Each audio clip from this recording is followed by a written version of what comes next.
reading out the signals for the Baltimore Colts. Unitas gives to Amici. The Colts are the world champions. Amici scores. It's amazing, sensational, dramatic, heart-rending, exciting, thrilling finish in the history of college football. California won the big game. 5 seconds left in the game. Do you believe in miracles? Yes. This is Phil Steele. This is Mike Burnett. This is Wes Durham. This is Mike Ashley. Hi, this is Chuck Foreman, number 44 of the Minnesota Vikings. Woo, mercy, this is handsome Jimmy Vane, the Boogie Woogie Man. This is Coach Fry with Virginia Tech Football, and you are listening to Big Dog Sports Talk. Are you ready to rock? Are you ready to roll? Okay, let's do it. You're in the doghouse with Rick Watson on Big Dog Sports Talk, presented by Pulaski County Sports and Entertainment. Join us in the Family Fencing Studios and chime in on the McClellan Chiropractic chat line. He's keeping cool with help from Little River Heating and Air, but this show is straight fire. And now, the big dog, Rick Watson.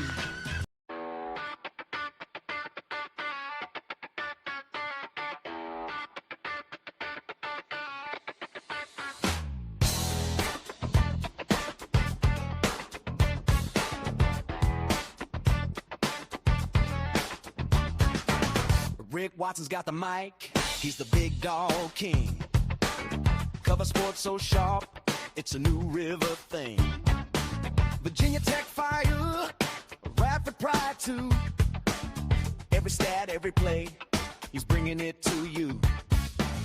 He's got that voice, deep as the valley, breaking it down, no dilly, no dally. Big dog sports talk, feel the bark.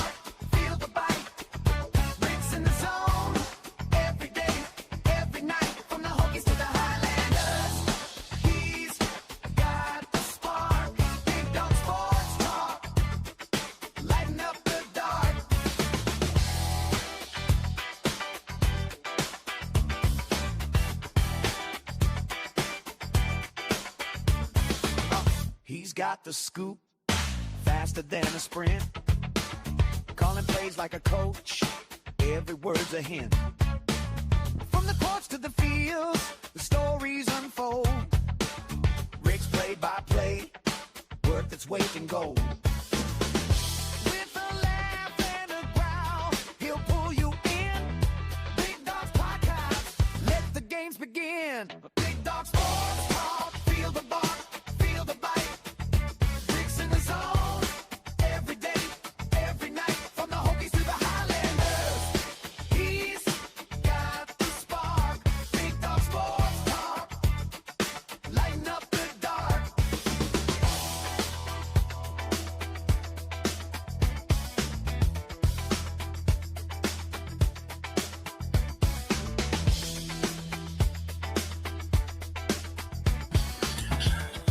Hey, how are you? Good morning. It is Tuesday here on the program. Hit us up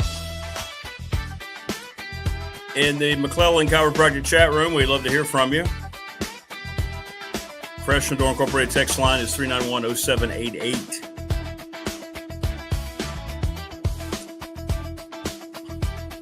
What's up, Steven? What's up, Prometheus?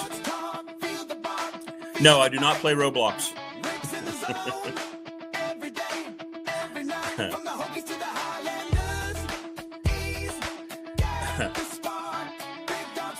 What's up, you saying? Everybody subscribe, please.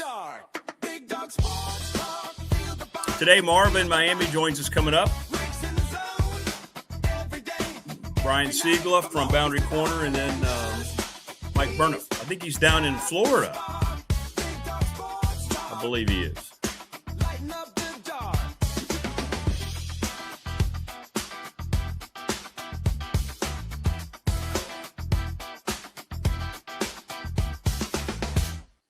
There we go. There we go. But I hope everybody's doing okay here on the program.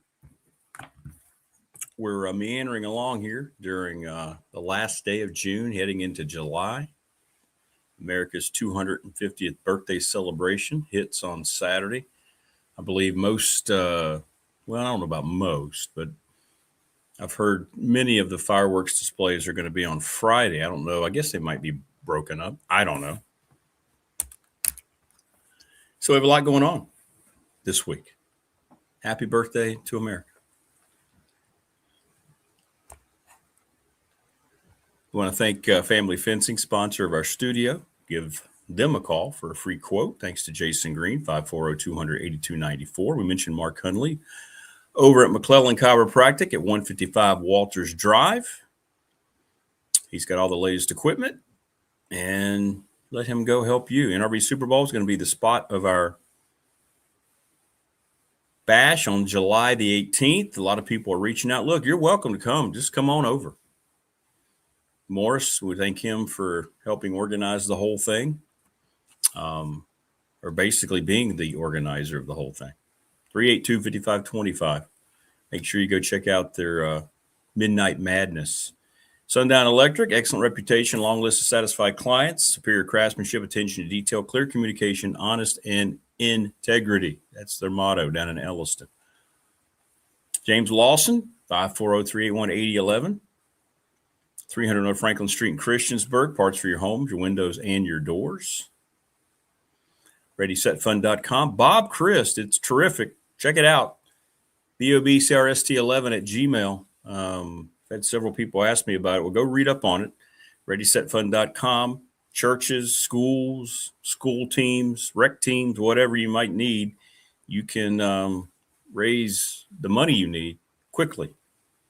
We mentioned Professional Door and Travis Williams. Tomorrow starts 40 years in business. Congratulations to Travis continuing his father's build. And we're going to have some great announcements regarding all that. National Bank member FDIC is the exclusive banking partner of yours truly and this program. We want to thank Larry Ramsey and all those wonderful folks. The attorney Ryan Pry down in Radford, 701 West Main Street, Trust and Estate Planning. We need a good question of the week. Wayne, if you're around, help us out. Question of the week. Little River Heating and Air, 1095 Radford Street, Christiansburg, 540-553-2971. Get your air units checked out immediately. And we're going to hear from Jonathan Sweet, I hope, this week. Pulaski County Sports and Entertainment, the presenting sponsor of BDST. And they're going to have their AJSA jet ski event returning to Claytor Lake coming up. That's on August 1st and 2nd. That's something we need to talk about. Sportsplex is nearing its completion. Scoreboards are up. The playground is in place, and the flooring is getting installed. Very, very excited. Let's see here. We're looking at the building's opening is in late October. And don't forget about Pulaski County Motorsports Park, selected to host the third IHRA Stock Car Series event. So that's coming up as well. So they got a lot going on, man. River Turtles are playing ball. Go hang out. Pulaski County's getting it done, as always. And we appreciate them and their support here on the program because we couldn't do it without them. And we always appreciate your support. Hit us up here. We'd love to hear from you. Land of the free, home of the brave. That's right.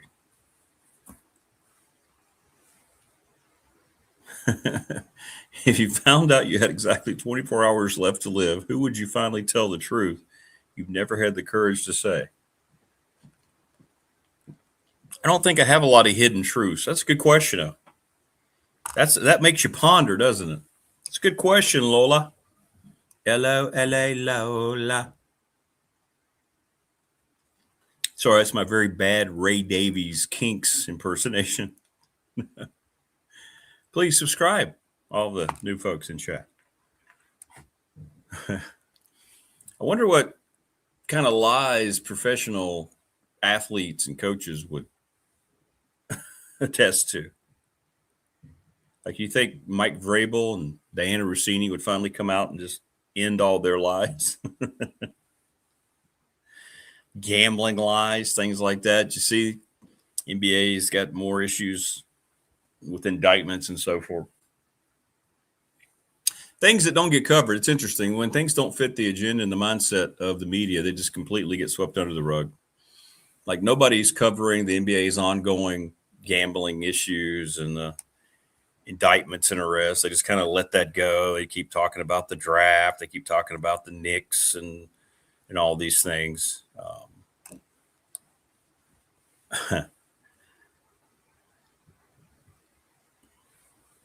It's like the media now, the access media and entertainment. This Supergirl movie was a massive flop for all the reasons in the world that make Hollywood so unbearable, but yet they're blaming males, misogyny. Never ends. It just never ends. I've heard from a lot of, which is cool. I'm glad. I've heard from a lot of soccer fans. I mentioned this going off the air yesterday. You know, just because you don't necessarily have the same affinity for something as somebody else doesn't make you really anything. Doesn't make you a hater. Doesn't make you an ist. I do not have an innate passion for soccer.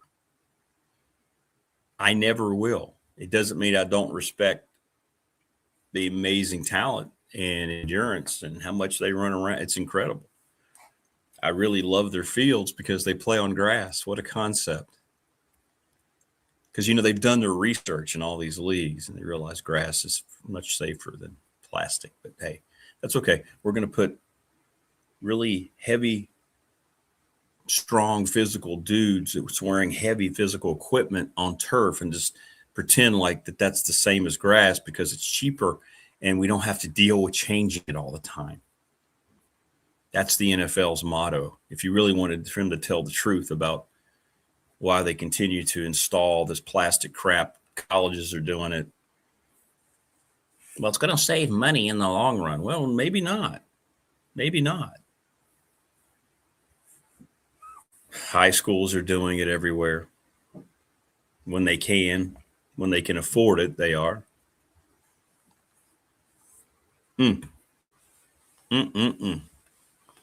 What's up, Pitch Vibe?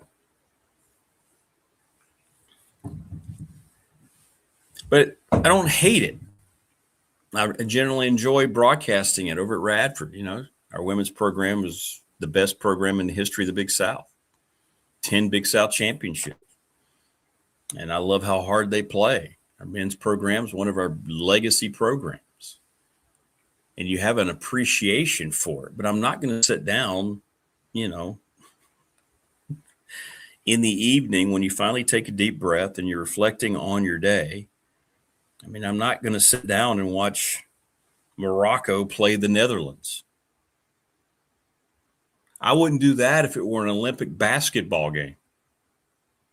Paraguay and Germany. I mean, it's just not something I'm going to, ooh, okay, let's flip that on. I don't really know what group they're in here in the round of 32, but let's watch that. No, it's not for me. If it's for you, that's awesome. Love it. Whatever stokes your passion sporting wise, that is your call and yours only. And more power to you. I'm thrilled to death that you find enjoyment out of that and it gives you some peace of mind, right? I can't say that watching sports for me necessarily gives me peace of mind because I get too uptight, especially when the Broncos are playing.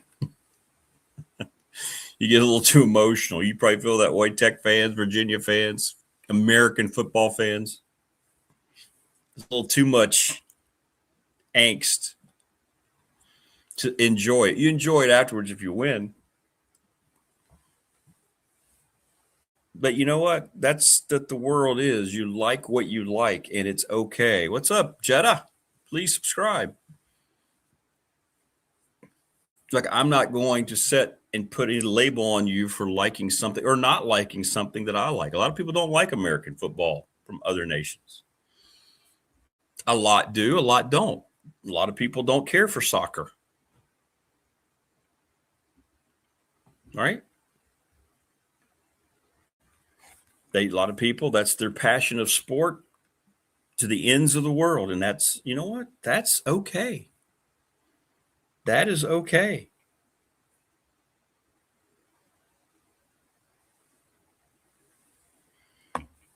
Do I know Jon Snow? Is that the actor? Isn't he an actor, Jon Snow? Let me know, Sutter what? But anyway, I just wanted to address that because I have heard from several, not several, but a few, wondering why I don't sit here and run down the full schedule of World Cup matches and all that. Hey, I've even talked about it. Some of the The highlights, especially what Messi has done, is just incredible. It's incredible. It's great.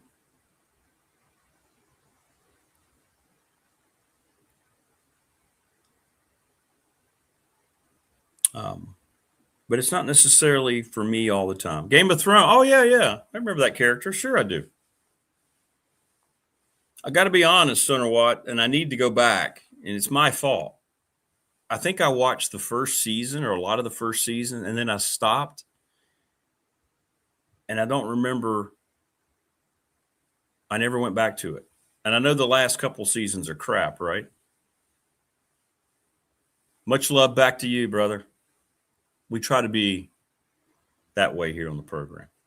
Here you go, Morris. From my 7th grade history trip across the state of Virginia, my heart still swells with pride in what helped shape my patriotic American opinion. BDST is alive with pride. Thank you. What's up, Golden Crystal? Goodness heart is loving kindness and compassion, positive truth and peace. Correct. Confident, strong in your heart. Wow, what a great message. Together, believe and respect. I'm going to give that a star. Yes, absolutely. There's not enough of that in this world.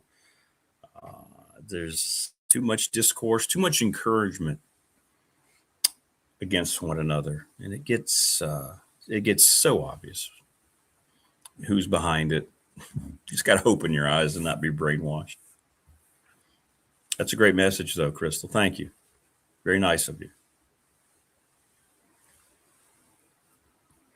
Now, I'll watch the U.S. plays soon, right? Let me look. Now, I don't know it off the top of my head. No. People are like, don't you know when the U.S. plays? No. They play Wednesday. So they play tomorrow against Bosnia at 8 o'clock. Okay. If I'm awake, I'll start watching. I mean, I want them to win. I've talked about that. They should win that one, right? Shouldn't they win that one? I think they should win that one. I hope so. If more people love curling, America's floors would be much cleaner. Hey, really? Hey, I remember you. Yeah, I remember you from yesterday. Welcome back. That's true, T-Bird. Look, okay, let's talk about curling. It is clearly so popular in the world that it's an Olympic sport. Now, I watch it, and I don't understand it. And I sit there as a sideways head twist thinking, he's going to knock that into that. He's trying to get into that circle. I give it a shot.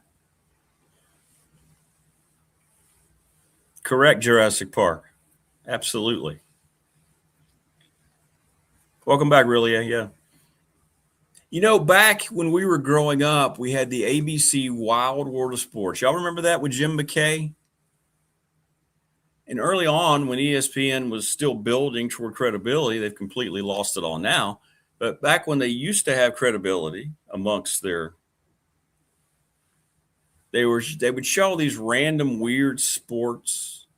You would go all over the world on the ABC Wild World of Sports. And it was very interesting, the things you would learn, because I'm growing up in southwestern Virginia on a farm in Dublin, and I'm not sitting around, with any of this stuff.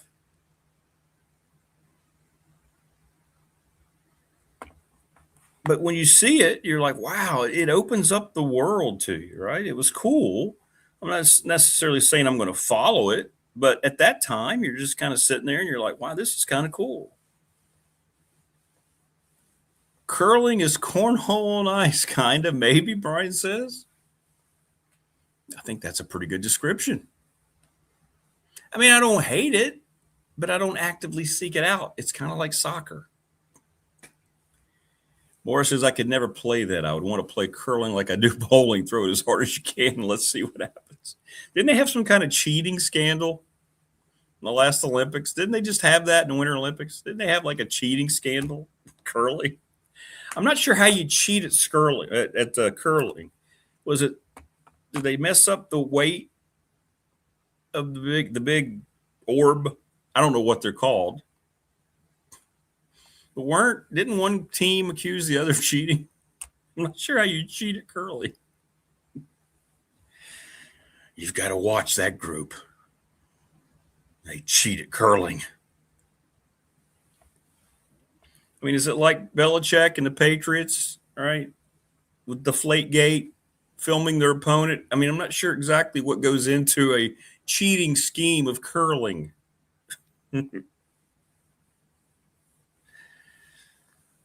Well, Zombie, if that's the case, don't go near a match. That's all I can say. That's my best advice for you.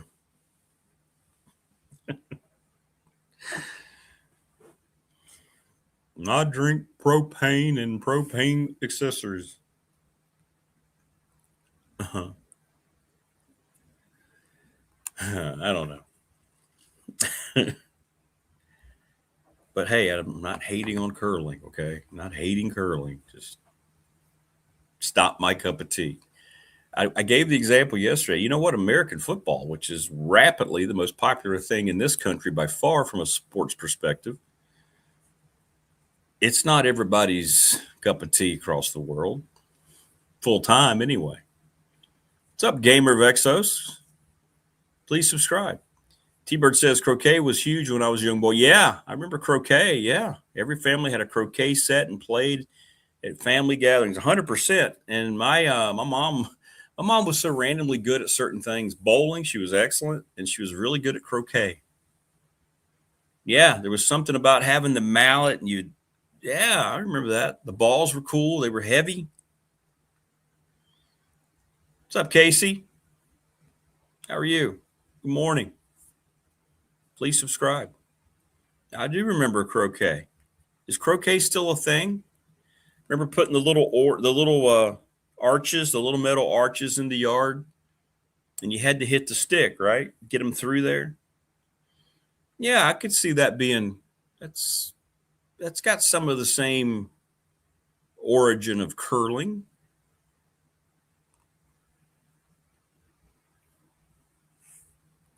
What's going on, Jeff? Good morning to you.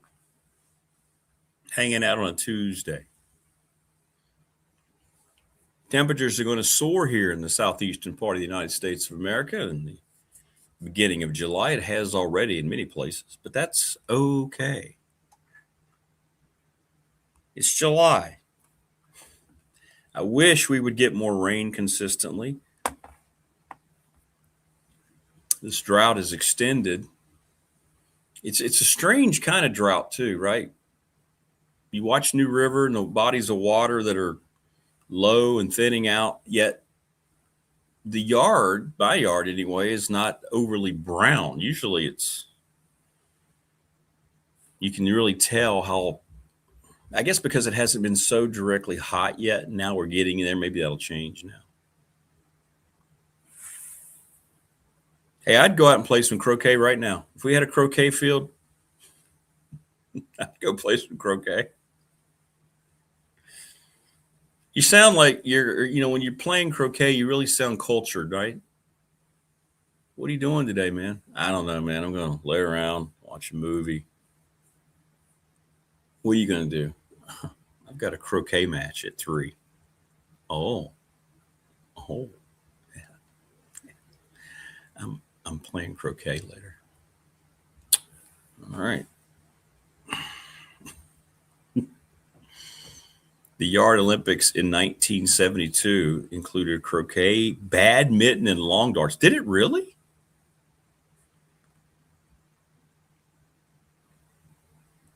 Did it really? So in 1972, they had croquet, badminton, and long darts. Good knowledge, Brian. Really? Lawn darts for kids, probably the most irresponsible. Oh, the Yard Olympics. I'm sorry. I missed that part. Remember lawn darts for kids? I mean, that had to be the single most irresponsible toy for kids ever created. Sure. Okay, here you go, Bobby. Here's your sharp long dart set. Throw them at whatever you want. You see that target? Just stay away from the family dog.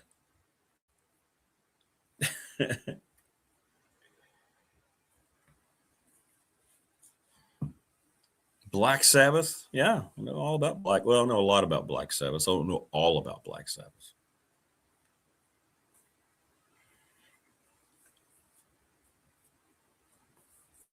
Big Iron Man fan from Sabbath. Where it wasn't the same band when Ricky Rhodes died.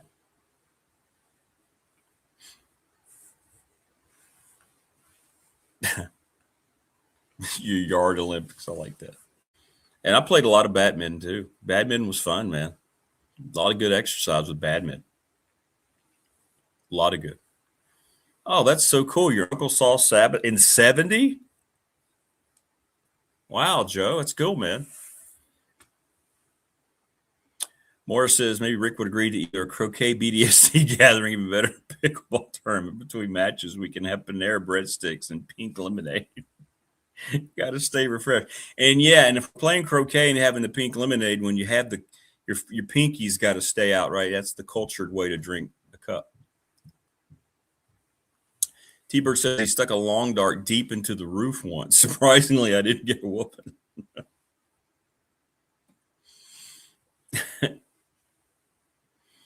Jeff says we played badminton over Mom's clothesline. Yeah, I think I did too. My Granny Watson down in Fairlawn. Yeah, you didn't want to put the net up. I'm pretty sure we did the same thing. Matter of fact, I know we did. She had two lines up, flat part of the backyard of her house, and we would hit. That's exactly right. Jeff, I did the same thing down at my grandmother's because they didn't want to put the stuff up.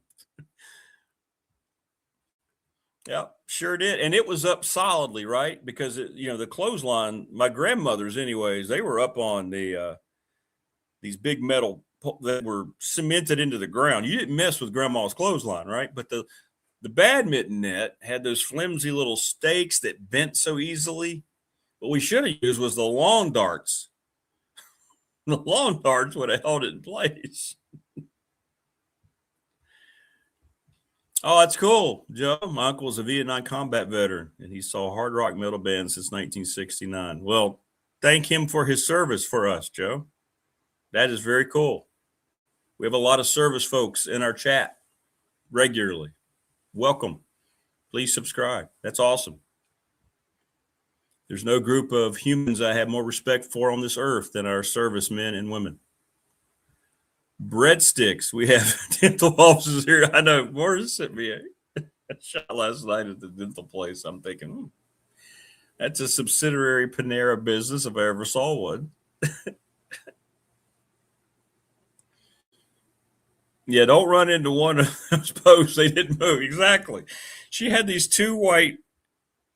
I remember now. It's so cool because you just sparked a memory. We played badminton, me and my cousins, my brother.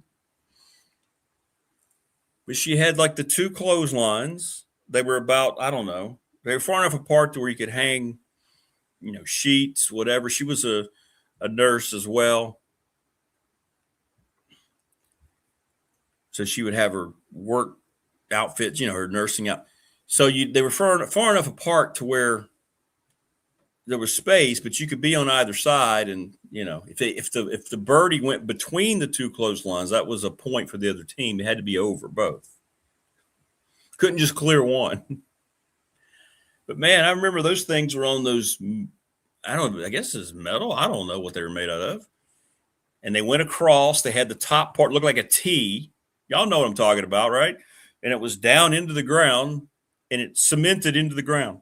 I remember mowing over them with the push mower, just mowing right over the cement. And those things weren't going anywhere. Yeah, you don't dive for the birdie when you're playing on grandma's clothesline.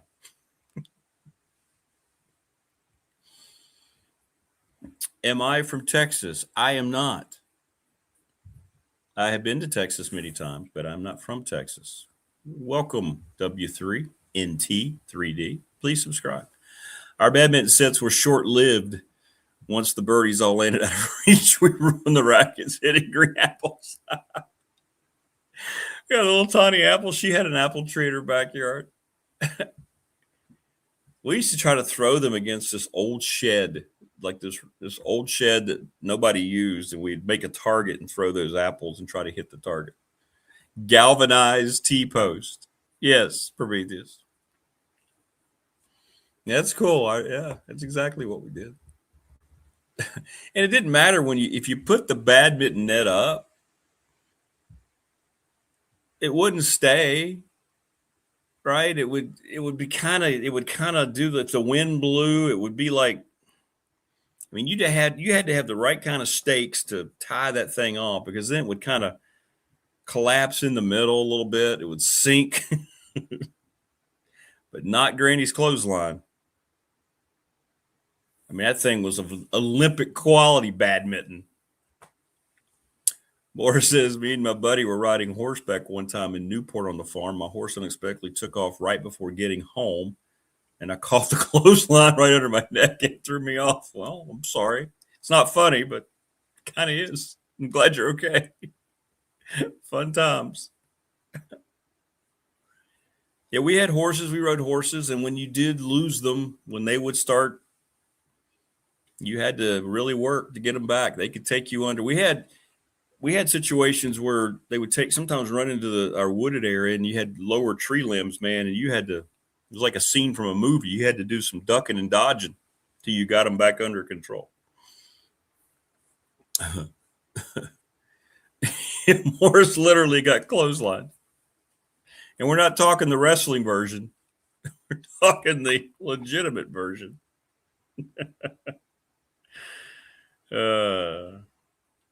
Is it wrong that my first reaction was that I laughed? Sorry, Morris.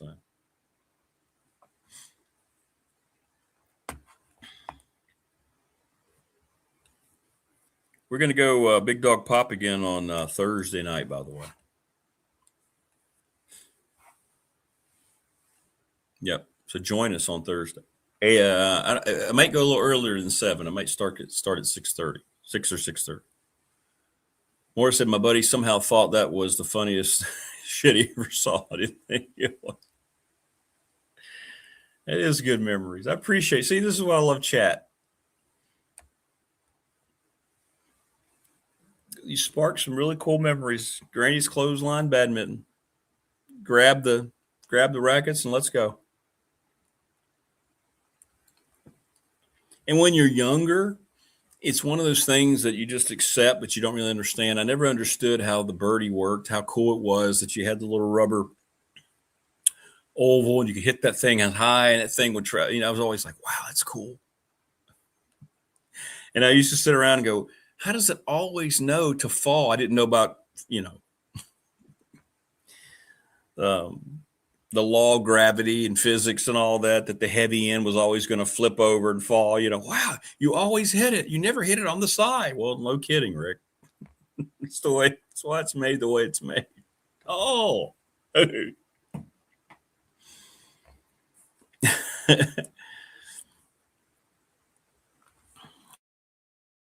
Well, ask Marva if she played any of these games growing up. Now, Marva said her smoke alarm is going off. So she is sending her apologies a little early. Sorry, she says. Marva always has the most random things that go wrong around her home. Like, I'm going to ask her what's going on down there. We got to talk about Marva's living conditions. I'm not sure they're up to snuff.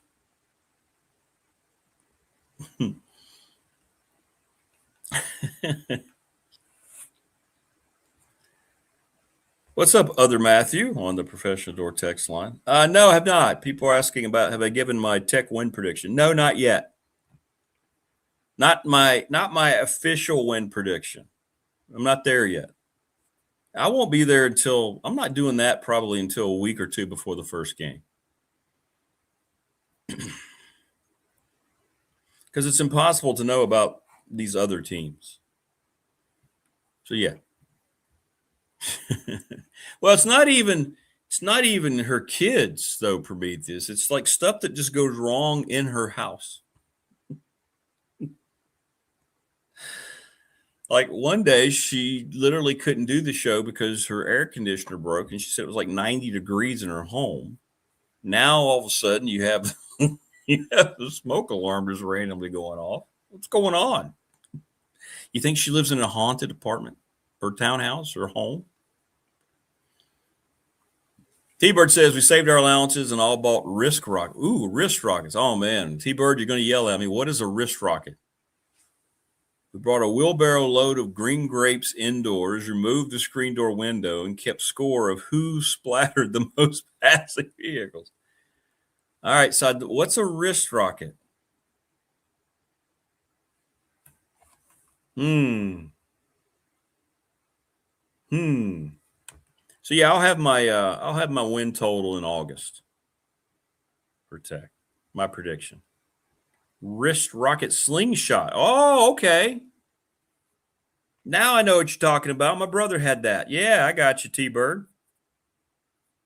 So you would sling the grapes through the wrist rocket. Yeah, I didn't realize that's what it was called, but I do remember that. A wrist rocket is a popular type of slingshot featuring a metal or molded brace that rests against the forearm. Yeah, okay. Cool. If the smoke alarm went off in my house as a kid, I guarantee it was my fault. Reed is just raising his hand. I'm guilty. Well, you can basically go to hell, buddy. Anti-American comment. Hey, what's going on? Suku?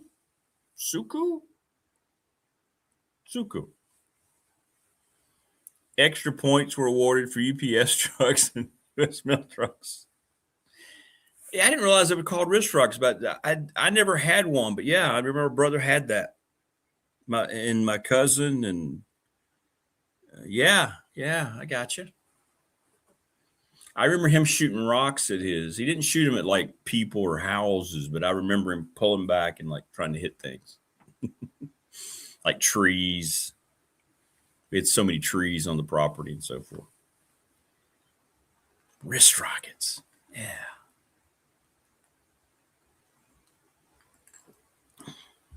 Very cool. Very, very cool. Yeah, I think it is, Prometheus. It's kind of like a slingshot. Let me see. Let me show you.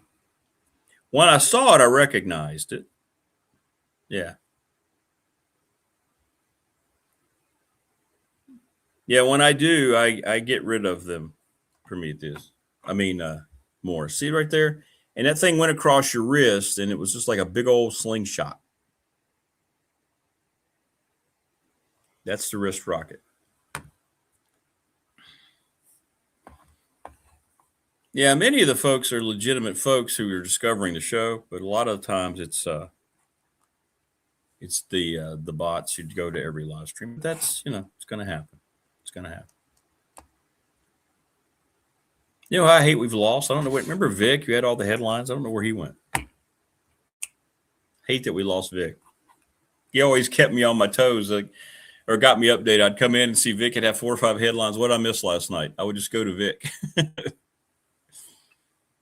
We didn't have any homemade grape jelly that winter for some reason. The crop was too small. Gee, I wonder what happened. My best friends put BBs in the wrist rocket. I could see that. The wrist rocket. Wow. Good memories, man. Good memories. And I'm telling you, too, it was always the best time of year was when the Sears Christmas catalog came out. And you immediately went to all the NFL stuff.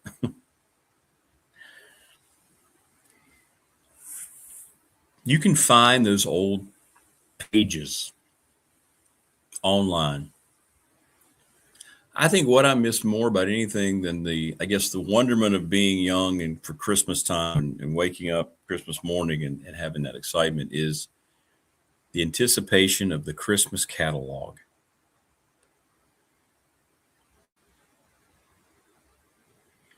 Moore says, wouldn't it be great to have a wrist rocket to use with buckshot pellets on those bad botters? It would be. Just kind of pick them off. Well, here's someone I would never use a wrist rocket on. Creed's coming in from his nighttime excursion. Let me grab him.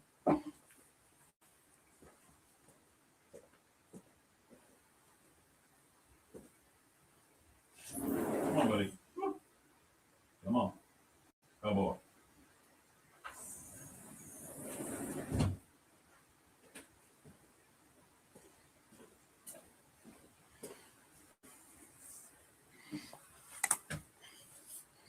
All right. All the girls loved hula hoops. I remember hula hoops. I never was good at the hula hoop.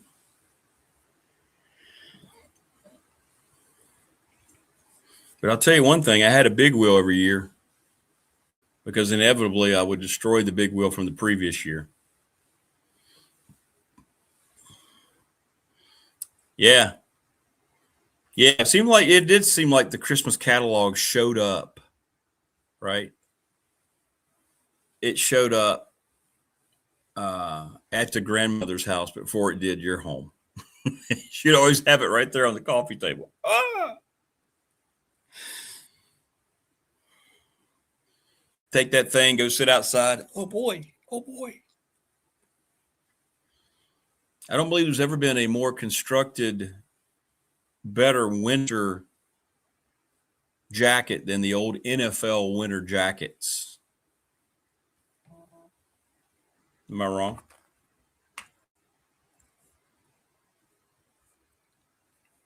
I have my old Broncos jacket somewhere. It's not in great shape, but I do have it. 10 push-ups is child's play, Cossie, but I can't show you with the way the camera is set up. That's probably because mom and dad hit it. Yeah, it's probably true. I mean, that thing would provide way too much entertainment. No, actually not, Ball Finch. Just keep it tight. This light makes it look much worse. But in any event. My cousins in Walton repurposed their Sears wish books. It lasted until about March. And you could go, and it never got old looking at that stuff over and over again, whether it was the NFL pajamas, the sheets. I had the whole thing. I had the sheet set with all the logos.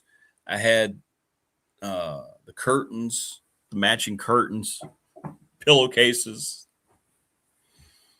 Had all that stuff, man. Yeah, it was, man. That thing was, yeah, the Christmas catalog. I mean, they took some time to put that thing together.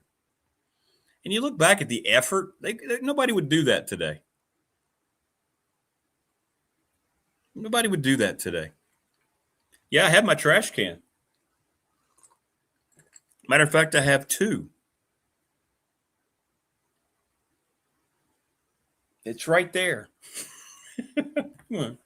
Hang on. Let me show you.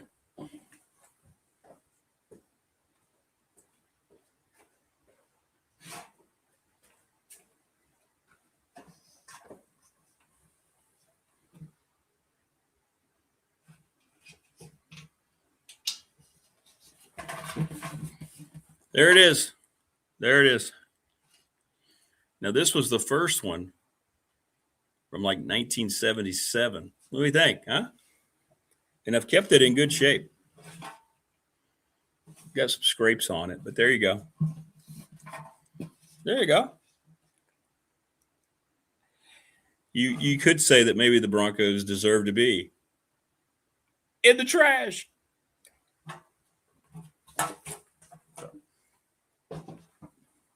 There you go. Did y'all enjoy that? Did y'all enjoy my trash can? My trash can prop?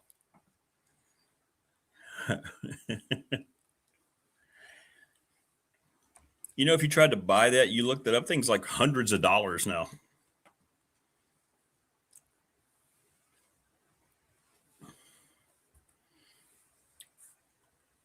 But in any event, that was my Broncos trash can. Waiting on Marva. She said she needed about 3 more minutes. Uh-oh. What's going on at Marva's? I'm now genuinely concerned. Brian Siegler and Mike Burnip a little bit later on as well. So, yeah, I'm a little concerned. A little concerned.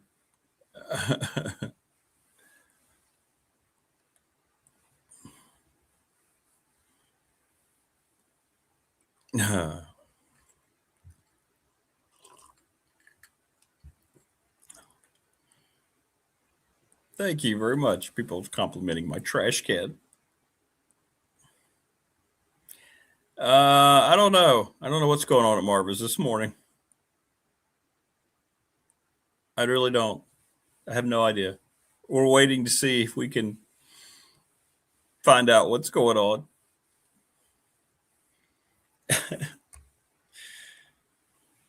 When she pops on, I'll be very happy that she's okay. What's up, Rusty? What's up, Nameplay? Please subscribe. Hey, Low Country. How are you? Welcome back. I'll tell you what's on the docket, Low Country. We have been talking about badminton, croquet, wrist rockets. I mean, we're covering all the important topics here today. Joining us now on the program. Oh my goodness, she just looks completely stressed. Marv, Miami, what in the world is going on? I'm sorry. I am just putting out some fires this morning, not literally, but just things are going on. But everything's fine. We're here now. And did you tell everyone about the? I did. What's going on with the smoke alert? Is everything okay? Oh, no, Nothing's on fire. Okay. Nothing is on fire. It's just it needs the battery to be changed, but we can't reach it. It's really high up.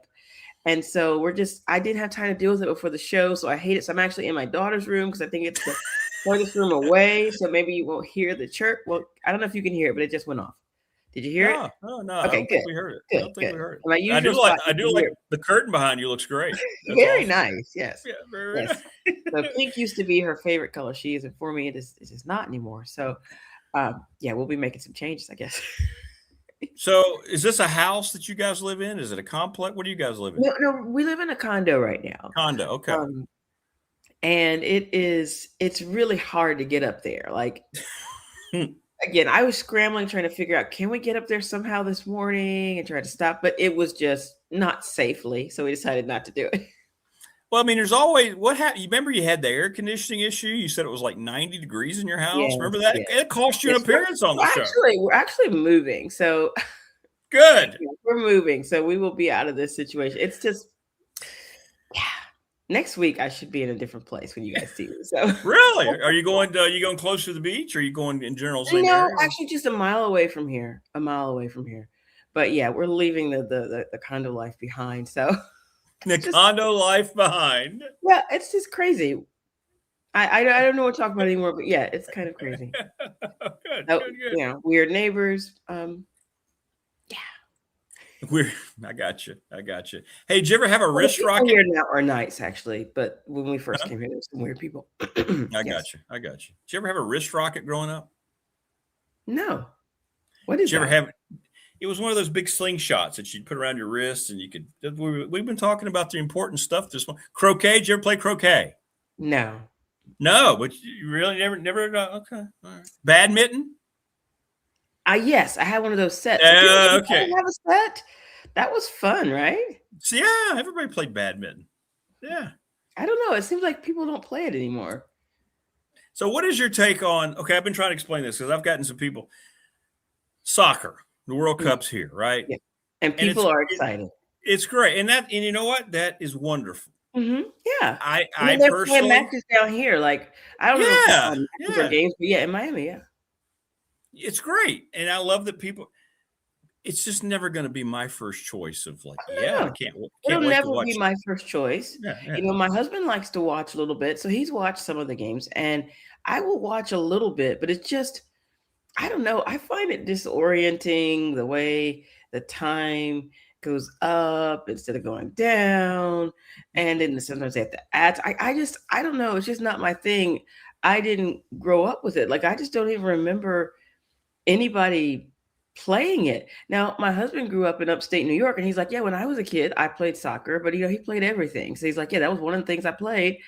But nobody was playing it where I grew up. And so I just never really got into it. And, my kids played for a little while. Like, my son played one season, my daughter played 2. And then they decided they were done with it. And so while they were playing, of course, I would be there and I would watch and, be snack mom whenever I was supposed to. but I don't know. And I can't appreciate, though, the top line soccer players. I mean, they're incredible athletes running around all the time. Sure they are. And of course, they have their floppers too, just like, basketball. There's some guys known for flopping. But I think you almost have to kind of grow up with something to have that passion. Maybe it's passed down from your parents. They loved it or something. Because I don't have it, but I am excited for those people. I'm excited for tourism dollars it's bringing in for communities that need that. Sure. But I'm just, it's just not my thing.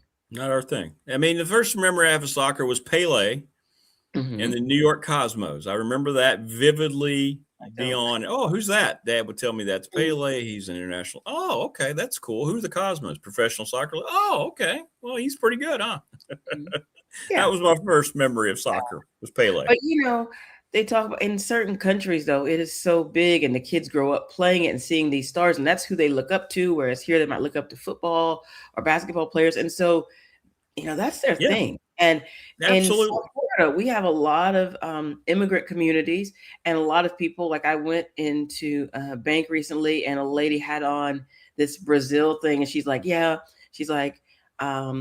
I am originally from Brazil. I've been in this country a long time. She's an American citizen now. But she's like, that is huge. She said the fact that they're playing and they're, I didn't know where they're playing, but I was like, yes, I was happy for her. I just didn't, but that's how much people are into it. And people, from different areas that they're wearing like a home country jersey and they're really into it. And I'm just like, again, I'm happy for them. And I share, but it's just like, that doesn't mean I'm going to watch, but I'm happy for them. That they're excited. Well, the three things that I think that keep it from being like an American-centric sport: the lack of scoring, that frustrates Americans, right? Overall, I'm just saying in general. Because you can finish, nothing, and and you've mentioned the other two already. The flopping is just disgusting, and it only seems to happen on the men's side. Mm-hmm. I don't see the women flopping around on the field. It's only on the men's side. Known for that. And I'm not going to make a commentary on the it's awful. But, it's and the faking of injuries and it's just you can tell that was designed. You're trying to get a red card or yellow card pulled on your opponent to act like and it's like someone, a sniper took you out, but nothing it is. And the other, I just, you've already said it. The time I've had people try to explain it. To me, that's hard to keep up with, right? I don't understand the whole. And let's just add however many. And who can trust that with all the gambling accusations that are going on in sports and the scrutiny? How do you know what the official time is? The injury time? They have no idea. I just find it confusing. Like, I'm sure that it's a fit, there's some person there taking care of it, making sure it's official, but because you don't really ever know how much is going to be added back. And I just find it confusing. And I'm not saying they need to change it for me, because I'm just one person. You don't need to change it for me, but it just means that it's going to be harder for me to get into it. And when my kids were playing, at least those were my kids, so I'm going to be interested. I'm going to they're running around and having fun, and I'm always in favor of that. But to watch, and I don't have a person either. There's not like a person I follow. I know. I know some of the big names. Like my son has a Messi jersey because he wanted to have one because a lot of his friends, he's playing in Miami, right? Yeah. And so he wanted a jersey, so we got him a jersey, and he was just so happy. But it doesn't mean he's a soccer guy. It's just that his friends have him. His friends talk about him all the time, and so we wanted one, so got him one. That's fine. But the whole counting of the clock going up makes no common sense. I think it's weird. I think it's so against everything we're used to that we struggle. It is. Right? It is. The clock is Count supposed down. to be down. You're running out. There's a 2-minute warning. There's not an 87-minute warning. It's a 2-minute warning. It's time about to dissipate right now, or it's just my allergies. One or the other. What's going on in your? I said I was getting emotional about soccer, but really it was just my allergies. It is interesting. I see somebody saying LeBron could be a great soccer player, because of his flopping. But the interesting thing, our top athletes, like you see a kid who's clearly athletically gifted in the United States, that's not usually where they're being steered, right? It's like 100%. You're a big kid. You're fast too. Maybe you should play football, or maybe you should play basketball. Correct. Nobody's saying, you know what, you should be a great soccer player. Baseball's struggling with that too now. Yeah, baseball too. And again, Rick, I'm sorry. I get very That's emotional. all right. I know whenever we talk about soccer, whenever we talk about LeBron, you get emotional because I know he's so much better than Jordan. Very much so. Yes. Yeah. But it's funny though. Even it's kind of comical. Like if you go and you see the just like, I don't know, probably can go to YouTube and say, soccer flopping, and you'll see like, and it's so blatant that it kind of makes it funny. But I mean, I guess people will do what they can get away with doing, right? In any sport, people will do what they can get away with doing, because I mean, we talking about LeBron, we see that in the NBA sometimes. People will just fall down and they're just like, oh my goodness, he must have taken a really hard foul. And then you watch the replay and it's like, I know. No, he didn't. He just thought he could get a call. Yeah, the stoppage time. That's right, T. That's what county at the end of the match. No, we're not over. How much time we got? Oh, we could have 5 minutes. We might have 8 minutes. We don't know yet. You have to wait and see when we decide to stop it. Yeah. And, again, I'm not going to tell them how to do their sport. It's their sport, but it's like, why couldn't you just keep going and just not? I don't know. I find it confusing. And I have gone to see one MLS match in my life. And it was because I was going to. Oh, wow. Did you really? And I just, in person even, I still was like, oh gosh, when is this going to be? When can we get out? Oh gosh, when is it going to end? When can we go? But there are things I was just trying to, and I did try to, take it all in, and it was spectacle, of course. But I just, it wasn't my thing. So yeah. Well, Tebow says dodgeball ruled. Oh, I love dodgeball. Oh yes, dodgeball. Yeah, good call, Tebow. Yeah, and a lot of schools don't play dodgeball now because they say kids are too rough. I know, and it's like well, if you don't want people to be rough, get out of the way so you don't get hit by the ball. It was kind of a different time, and it was fun. But yeah, I doubt either one of my kids have ever played dodgeball like at school. I don't think it's a thing. So I'll have to ask them today and find out if they have any experience. That's a good question. Yeah, I'd like to know. I'd like to know that if they let them play dodgeball. Yeah, probably not. Like we used to also play something called crab soccer when I was like in middle school. Yeah, I remember that. They had like a huge ball, and everybody had to be. Yeah, down. What was up with that huge ball? Where did they get that? I don't know. But yeah, I mean, kids like that when they rolled that huge ball out. Okay, we're gonna play dodge. I mean, what is it called? Crab soccer today. And you had to crawl like a crab. You had to have the yeah. And I mean, it was just kind of fun rolling around. I mean, I think we called it crab ball. Crab ball, I think is what we called it. We called it crab soccer, and so that was fun. Crab soccer, dodgeball. I went to in high school. We actually learned how to, or maybe it was middle school. I can't remember now. To hit a golf ball. That was one of our things in PE, to learn how to hit a golf ball. And so I'm sure somebody had donated some and we would go outside and you'd learn. And we watched a video before we went out. So I think it was by, I'm trying to remember, was it by Arnold Palmer who did a video about putting? And it was just crazy. Like, it was really fun. My daughter always complains about that she doesn't do enough in her PE class. Like they don't do as much. I'm like, gosh, we did so much, I know, we did. Running around the track, we were 100%. Learning how to play basketball, or just like, how to shoot the ball, right? How to shoot the ball. And she said they don't do so much. And my son, when last year, what did they do? Because he had recess and PE. They would play different things, but and he sounded like his was a little bit more active and involved. Because the teacher actually did some kind of martial arts. And I don't know if she was trying to teach kids some of the fundamentals of that, but they were doing stuff, So my daughter hopes they'll do more like next year because she really enjoyed it. But she's just like, just throws balls out there. And, you guys can shoot some hoops if you want.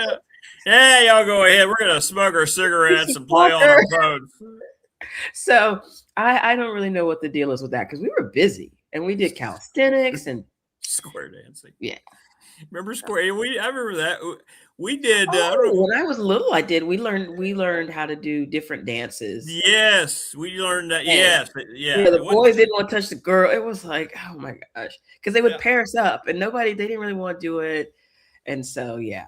But yeah, duck goose. Yes, that was fun. Oh, I love Duck Duck Goose, Tebow. Yeah. Absolutely, man. You Yeah, that couldn't was wait. a fun one. Yeah. The anticipation of when the kid would walk by and you're just ready. Yeah. And it would be Duck. It'd be so disappointing. You wanted to be Goose, so you wanted to get up and run around. Yeah. So you could beat them back to the spot. You beat them back to them back to your spot. Because if they got there, that's right. Then you were it and you had to do it. I think that's how it worked. Yeah. I love Duck Duck Goose. Yeah, that was fun. Someone loves square dancing. T-Bird does, yeah. It was co-ed, he says. But like in Eastern North Carolina, they have this dance called shagging. I don't know. Has anyone heard of that? Let us know in the chat. So I know that also has a different meaning in the country. But in North Carolina, it's a dance, and it's a dance. Shag dancing, absolutely. Near, and we learned how to do that as well. So, that's cool. That's cool. Yeah. We learned like in Dublin. Well, you don't know about Dublin, but Dublin Middle School, we had the Dublin Hustle. We learned how to they'd play like the current pop songs, and they would teach you how to do it was. I remember. I know. But what was that like? Like, did the boys get into it? The boys I don't want to do it. No. Then we'd all just line up, and you just did it, or you didn't do it, whatever. Well, I think weren't you supposed to do that with a partner? Like, it's a partner dance or no? I don't remember. I don't remember doing it with a partner. I just remember you learn the moves while you were standing there. Nowadays, of course, you couldn't. What would I give to see a video of you doing that? Of me doing the Dublin Hustle? Yes. Oh, yes. Red Rover. That was a fun one. Oh, good call, Wrist. Remember, you all stand with your arms like this, and you got to be a team, and you got to keep that person. You always you try to send the smallest kid, and then Red Rover. Then that big kids come, and the big kid. If you see a really big kid, because there's always a variation in kids. You see that big kid coming. Sometimes you might just be like, just let that kid go, because it's not going to be good. It's not going to be good for you.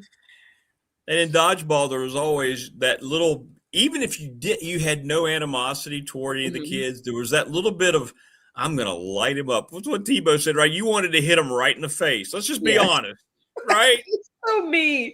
But yeah, so, and there's always some kids who I think were trying to get out because they didn't want to play. Let me get out. Yeah. They'd fake an injury. I'm sick. I got to go to the nurse. What about, I don't remember anybody faking sick. I mean, I'm sure somebody did, but they weren't even trying to get out of the way of the ball. And they would just turn their back. So maybe you'd hit their back instead of the front. Yeah. Good. Yeah, that was fun. Those fun games, they're really cool. So I think it's so important. Here in Florida, we have laws about recess, about the importance of free play. It can't be taken away from kids for disciplinary reasons, because kids need to move around. And sometimes I think the reason kids are acting up is because they haven't been allowed to move around. They need to yes, 100%, 100%. Yeah, you've got to be able to. I like that. I like the fact that there's a certain amount of activity they have to have. That's cool. But the younger ones have to be able to have recess, and hopefully the older ones are getting some PE where they're actually doing something, because kids need to move. Kids need to get up, and it's like a good brain break for them too. Instead of they're sitting at a desk all day, they get to get up and do something. What I'm trying to think anything else. Did we leave anything out? Remember the assembly? The assembly day was always great because you'd get out of class. It didn't matter what it was. Yeah, go sit on the bleachers. That's what we always do. Sit on the bleachers and listen to somebody talk, or see a demonstration. Another fun memory I have is, did you have to take music and have a chorus class? We had to in elementary and middle. Yeah, maybe. And we used to learn sanitized versions of songs, because I didn't know at the time they were sanitized. So what is that song? Jeremiah Was a Bullfrog. They would change the lyrics, and so you're singing, and then you're older and you learn. It's not bad, but it's they had changed them, because I think it was he would always share his wine or something, and I don't remember what it was changed to, but they didn't say that obviously because it would be inappropriate for kids. And so when my daughter's with chorus and music, she always had hippie teachers, and so she would be learning Joni Mitchell songs and. And we talked about this, I think, before. She learned some John Denver stuff, and they would sing this at assembly, and it just felt weird in Miami to hear them sing, Take Me Home Country Roads. and they're singing about, West Virginia, Mountain you Mama. love the Mountaineers. We're in Miami. Why are we singing this? But it was just at the time, the chorus teacher and her teacher, classroom teacher, just loved those songs. And so my daughter knows those songs now, which I think is cool, but it always felt weird listening to them sing that in Miami. Yeah, that's true. That's true. Have you been pleased overall with I know your daughter's, and happy about lack of doing stuff, but have you been pleased overall with how your kids have gotten as they've gotten older or getting everything they need in that regard so far? Yeah, like my daughter is, for what last year they were in different schools. It's a long story. I'm not going to go into it, but the next year they'll be at the school together because like a K through 8. And I like a lot of the things they do there. Like she wants to do, like for one of her electives is, take an art class. And so they have like art and music because they're taking that out of a lot of schools, unfortunately. And so I think it's good to give kids a creative outlet. So she wants to do art next time. Last time she did for her just free choice elective, she did a leadership class, which I thought was really cool. And I mean, there's no such thing as like a perfect school, obviously. Like I said, I think the PE is really lacking there, but they do other cool things, and overall, I've been pleased. Are you preparing her for she's going to be like you, going to be extremely tall? Are you preparing her for that growth spurt? When it hits? Yeah. It's really tough, when you're really tall, like I know. I know. People don't understand the struggle. They don't understand. When people are like, oh, did you play basketball or whatever? And I don't. Like, just because I'm really tall doesn't mean that I played basketball. I know, right? Immediately, yeah. My team in middle school because I was just, I was in band. It's a lot. No, actually, yeah. I did play volleyball. I did play volleyball. You're a volleyball guy. And had there been a pro league, I'm sure I would have been right there. Yeah, you're a volleyball gal. Yeah. Yeah. I remember that. Oh, yeah. So that was. I never heard your smoke alarm once, by the way. Oh, that's good because I moved to a different location. If I had been in my regular location, you would have heard it every however long it chirps. And we're gonna take care of that. But yeah, I just had to let you know because I was like, you knew you were going to be alarmed. No, you're fine. No, you're fine. Yeah. You're fine. Oh, I see what you did there. I knew you were going to be alarmed. Yeah, see, that's why you're the best. Well, that's good. So you're moving in your new place, what, next month? Yes. No, like in a few days. Like, okay. But that's why things are a little bit crazy here right now. But yeah, we're moving, and it's going to be, like I said, it's only like a mile away, so it's not crazy. But it's going to be, like I said, leaving the kind of situation behind. Like my husband and I just closed on this place last week. We're very excited to be moving. So yeah, this will be left behind. And I've already met one of my neighbors, very nice man. I met one of them just a wave, and one came over to talk to us. Oh, so yeah, well, so we met him. He told me about his wife. I think he may be retired. So I was like, okay, nice to meet you. Well, that's great. That's great. It's perfect. perfect. And everything. But very nice. So I think it's going to be cool. But yeah, so I'll be in a different location. I will not get to see these lovely curtains anymore, which again are going away because pink's not her favorite color anymore. In fact, she can't even remember when pink was her favorite color. She says so. Okay. Well, I know those things hurt when they happen. Right? They hit hard right when they initially happen, but she'll advance. But like something really seriously, cool. I'm like the youngest of ages. It was. I know. Right. Yeah. And I was like, I don't remember liking that. Like, you loved that. That's why you don't remember. You loved it. It was pink was number 1, purple was number 2. That's why we've got both right here. Well, yours were probably the T-shirt you're wearing. You probably had Carolina blue. I always liked blue. Like I just think it's such a perfect color. I mean, it's the color of the sky. I don't know how can we beat that, right? No, I don't think you can. No. You really can't. Even though I see, you've got on is that a Radford polo or? Yeah, it's a navy. You need blue. That for work today or something? Oh yeah, I have to jump right into the vehicle and get out of here when the show's over.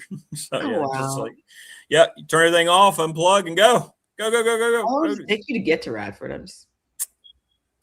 Officially about 16 minutes. 16 and a half. That's not bad. I don't know why I always thought you lived far away from Radford.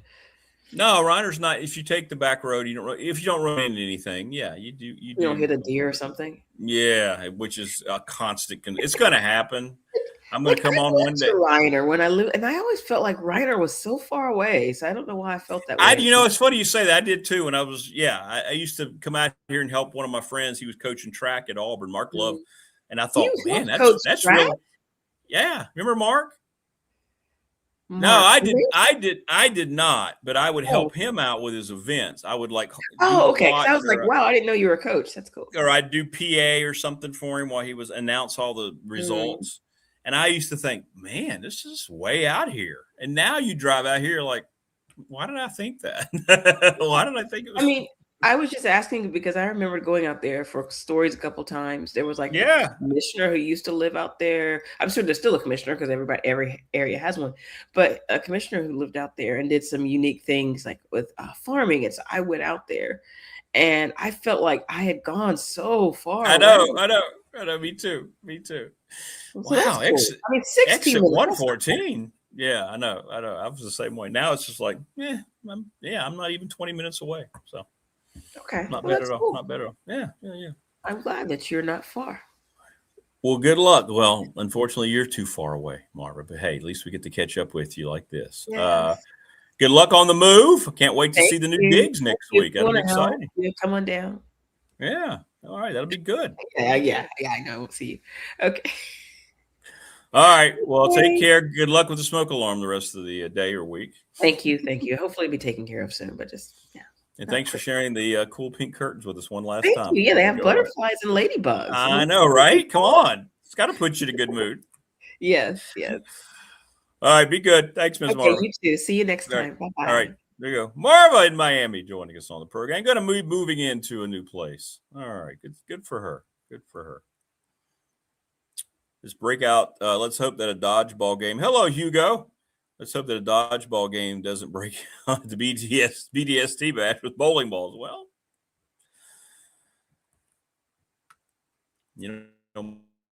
Morris is providing the start to beverage consumption that night. Brian Siegler from the Boundary Corner going to join us next.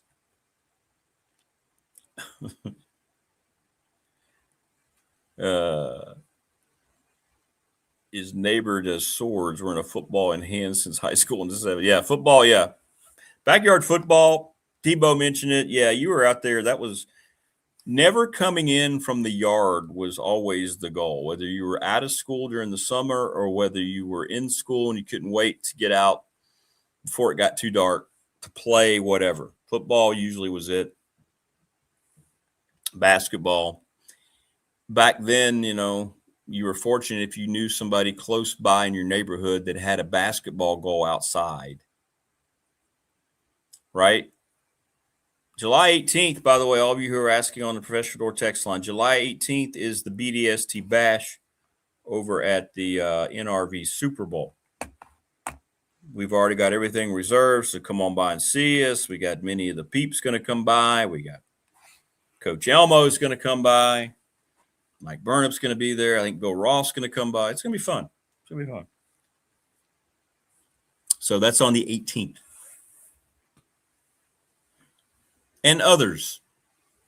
So you're welcome. You're welcome to stop by on the 18th.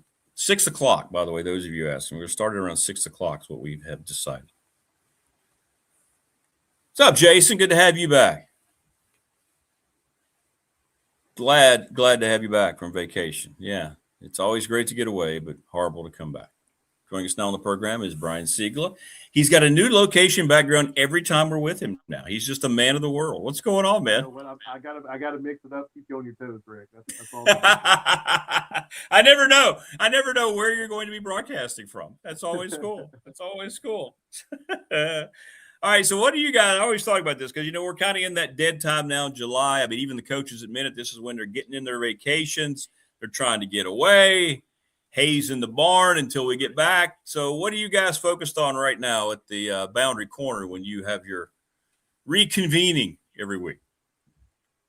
Usually, so what we try to do is try to come up with some sort of unique angle to, have a conversation about either – some angle of Virginia Tech athletics that maybe we haven't had a chance to really dig into or sink our teeth into with all the other news and stuff that's going on.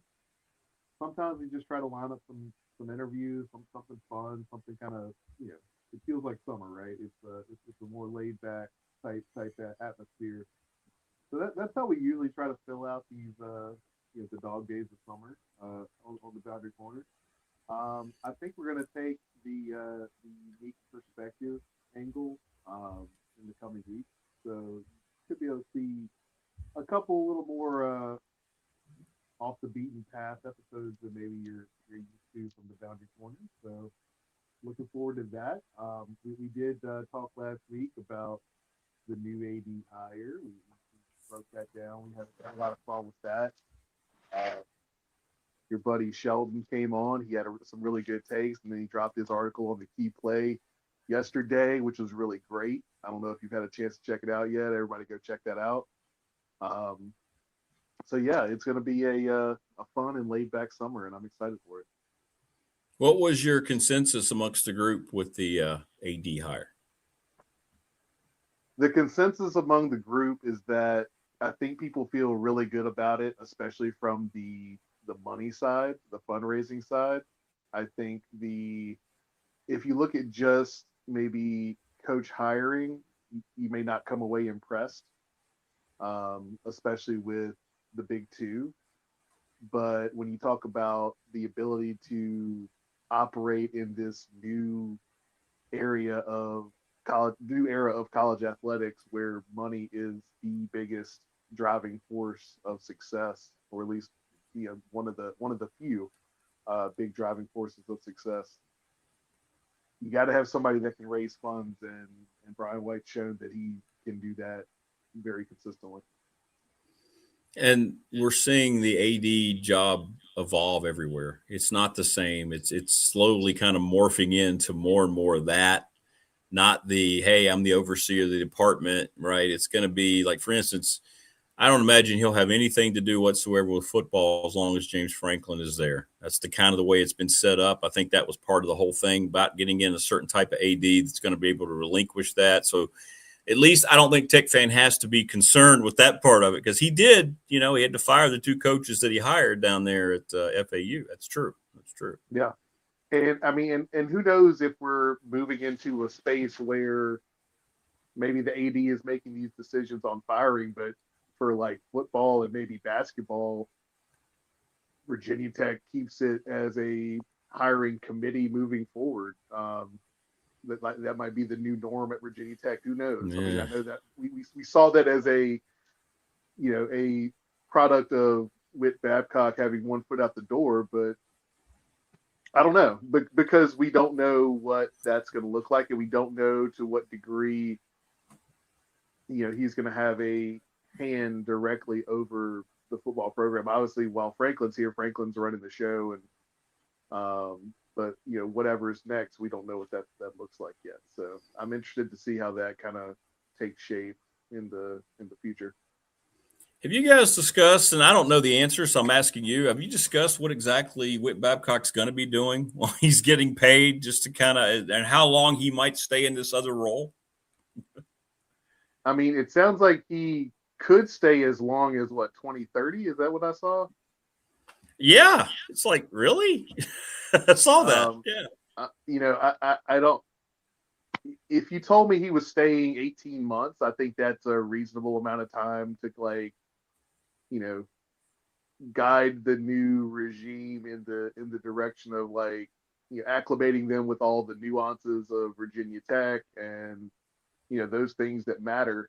So if you said through 2027, I'd be like, okay, that makes sense. Beyond that, I don't know if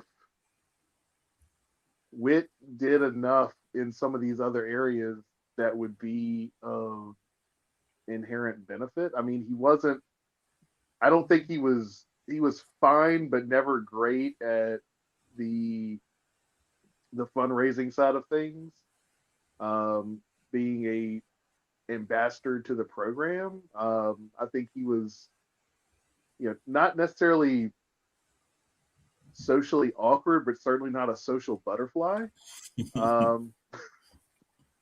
And so I'm not exactly sure what he's going to do in this role, unless it's make sure that the program stays in the black, which I think is probably the thing he did the best while he was here.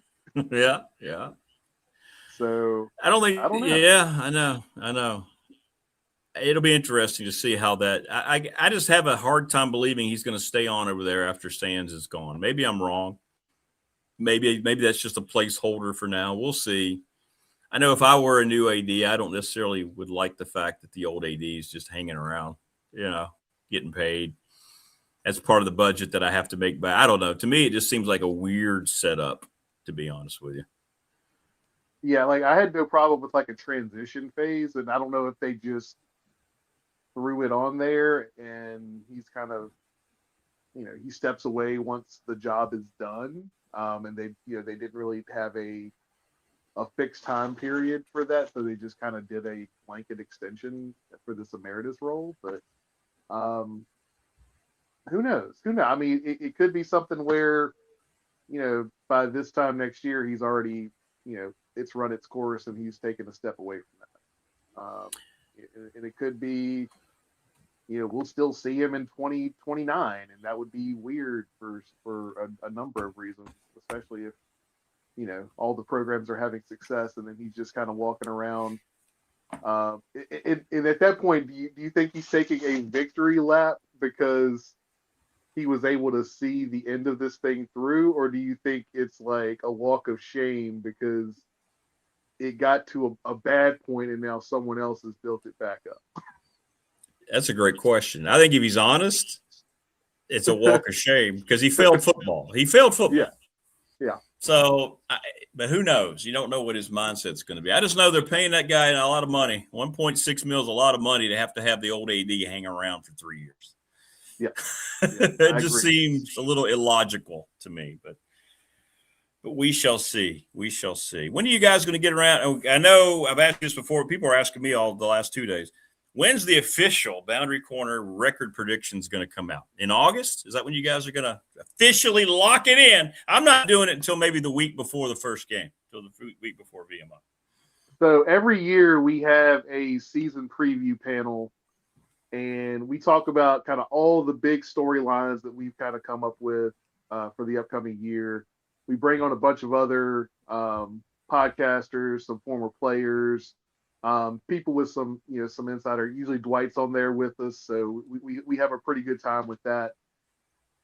And we usually try to do everything but record predictions on that, and then the very next week we'll drop our record predictions. So it's usually sometime that'll usually hit like early August, and then like mid-August we'll put our official stamp on our record predictions. I'm waffling. Some days I'm feeling more optimistic than others. So I've got about a month or so to make a decision on which way I'm leaning here. But I think this is definitely going to be a much improved roster top to bottom. I feel like the floor has definitely been raised. I think the ceiling has more potential than last year. You just got to go out there and realize it and take care of the games that you need to take care of. Wayne says it's kind of like hanging around your ex-wife after the new husband marries an ex-wife. It's weird. Let's just say it the way it is. It makes little sense to me that is set up the way that it is. And maybe there's an understanding there that it won't last that long. I can't imagine that would go 3 years. But then again, it's basically free money. I don't know how much more money Whit Babcock needs, but that's kind of what it feels like to me. Well, I mean, it's one of those things where whether you need it or not, if someone is freely giving it to you, and exactly all you got to do is show up to the building, more or less. That's right. It's one of those things where he has no incentive to not see that through. So unless Virginia Tech has a reason to say, thanks, you're done. I don't necessarily see that him voluntarily not taking that money. No, I'm with you. Well, I don't think it's going to be a thing where we're going to hear about how, hey, let's go confer with the consultant to the new AD or whatever his official title is about this decision. We know who's making the decisions. Any announcements on any decisions will be approved and made by James Franklin. That's and I hope we don't have committees going forward. I hope we get down to where you can just make a hire because you're the athletic director and this is who you want to hire. We didn't really have a committee for the AD. That was basically James Franklin too. So I hope we're done with those. It's a committee is tough. It's tough. Committees are tough. I don't know. I think committees are one of those things where I like them early in the process as far as vetting candidates. I don't like them making, final decisions or at least hiring selections, even if the AD ultimately makes the final pick. Like, I think a committee is good at vetting candidates and giving you the group you want to interview. But if you're doing, 5 or 6 interviews, I don't think the committee should be weighing in on every single one of those. Yeah. So, I'm with you. So when are you guys going on again? You going on this week? Are you skipping, or when are you going on Skipping again? this week. We're back next week. Like I said, a little more probably off-kilter episode next week. So everybody tune in. It'll be a lot of fun. We'll be playing around a little bit. We've been talking about badminton, long darts, and wrist rockets today. So, yeah, we feel you here on the program. Hey, lawn darts. Man, it's funny seeing them, like, back in stores now, but, like, the safe version. Yeah. When, like, I was at the tail end of, like, the lawn dart era. Yeah. Sharpest thing in the history of the world. Here you go, kids. Wow. Like, I think when I was a kid, they had already been banned, but, like, there was still enough floating around in the world where, like, I got to experience what that was like. Long darts. Yeah. And the wrist rocket, which I didn't know that's what it was called, but my brother had one of those big slingshots. Oh, yeah. Yeah. Boom. So, yeah. Good memories. You do anything real quick, too. Yeah, exactly. You do anything special for the 4th? I'm heading down to Virginia Beach, hanging out with the in-laws. Going to probably hit up Sandbridge for a day or so and have a good time. Try to avoid a sunburn. Trying to stay out of this heat stroke situation that we got going on. We're going to get really warm here starting today, I think, today or tomorrow. So, yeah, it's here. Oh, yeah. Well, all right, man. Well, have fun. Have a great 4th weekend and have fun down at the beach. And we'll preview what you guys are going to be rocking and rolling next week. Sounds good, Rick. Appreciate it as always. All right, man. Take care of yourself. You as well. All right. Ryan Siegler from the Boundary Corner podcast. Taking a week off, but they'll be back next week. We completely understand hey, we're going off kilter a little bit. We have been today, but it's fun. 70s backyard Olympics. I love it. Yeah, it's okay. It's okay to admit that whole setup with Witt is weird. Uncommon. Let's just put it that way. Like, I don't know why people felt like over there they needed to do that unless it was all Sands doing. Okay, you're retiring. Okay, that's great. You've served. People can have their own opinion about your legacy. You were here a long time. Appreciate your efforts. We've got a new guy. It's I like Wayne's ex-wife analogy.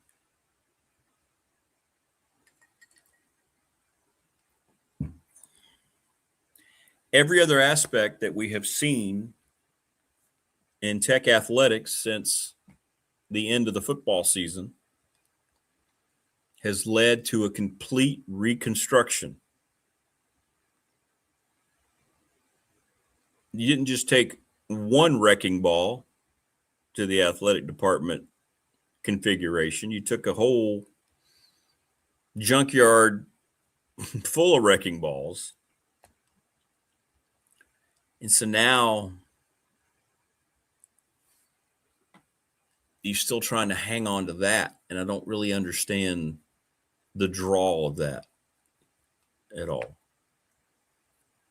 Wayne says, you hear we're trying to get money and struggle, yet we are essentially paying a severance. Actions. Correct. That's a great point.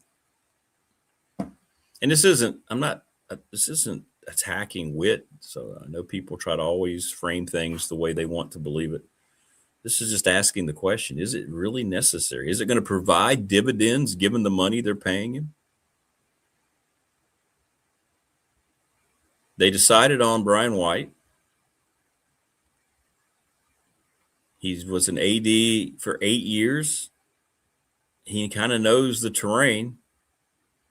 It's not like he's easing into a position that he hasn't been in before. And he's not going to have much, if any, say over the most important aspect of the athletic department, which is, or at least the most important aspect is raising money, but the most important sport, which is football. That's all James Franklin. So do you need that extra little, let's go see the guy who was here?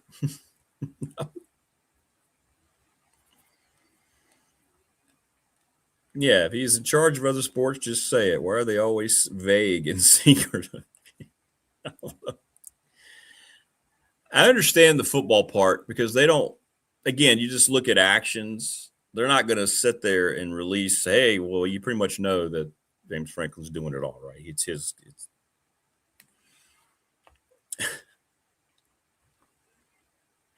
But it'll be interesting to see what happens there with the sports going forward. I mean, since Dusty May left FAU, basketball down at FAU has been mid.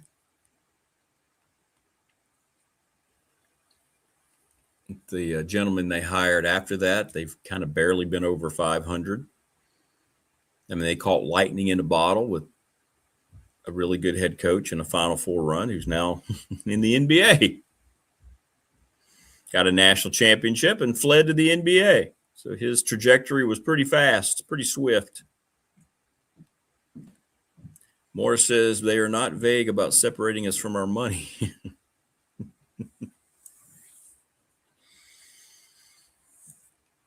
But again, that we talk about that, it's like,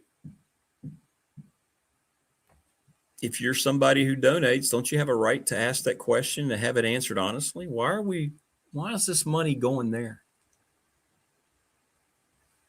Why do you essentially need 2 ADs? It's a state school. I think we're frankly entitled to know what emeritus means. Yeah, that's a good point.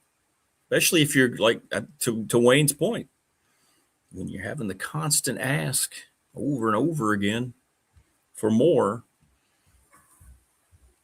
people aren't stupid.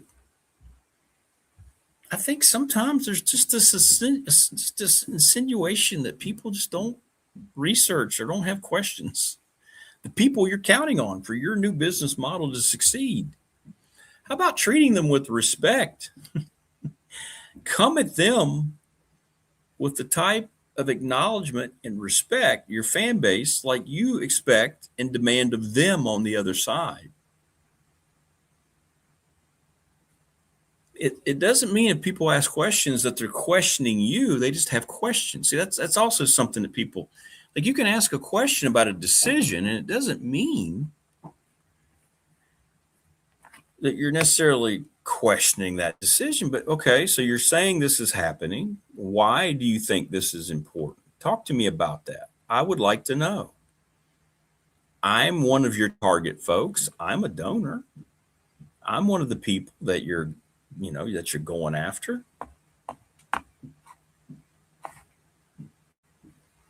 I'm just asking a question here because I have a right to do that. Don't forget that each and every day we're presented by Pulaski County Sports and Entertainment. So much good stuff that's happening there with Jonathan and Tim Miller. They got the AJSA jet ski event coming up August 1st and 2nd. The Sportsplex could be open in October. Motorsports Park, they're going to host the 3rd IHRA stock car event. River turtles are popping. Thanks to them. Thanks to Charles Lee, Little River Heating and Air, 1095 Radford Street in Christiansburg. Go out and get your air unit. Get it serviced today. Our BDST fan question of the week, and I think we have it now, brought to you by the attorney Ryan Price, 701 West Main Street. Do you believe that Virginia Tech should have Whit Babcock in an emeritus position? Yes or no? There you go. There's our question. National Bank, member FDIC, the exclusive banking partner of me and this program.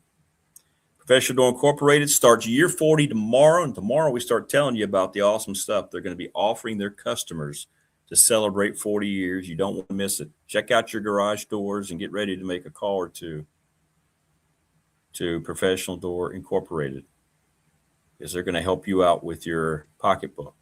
Travis does a great job. Sponsor of our text line. McClellan Chiropractic, Mark Hunley speaking of doing a great job. 155 Walter Street in Christiansburg. Go get your body fixed. NRV Super Bowl. That's where we're having the bash, July 18th. 540-382-5525. They have Midnight Madness. They just completed a great backpacks program. Reach out to them. Go have a great time. Sundown Electric, the Smith Brothers. Excellent reputation, long list of satisfied clients. Superior craftsmanship, attention to detail, one of the best local businesses in our area. Family Fencing also falls in that category. Sponsor of our wonderful, wonderful studio. Reach out to Jason Green, 540-200-8294.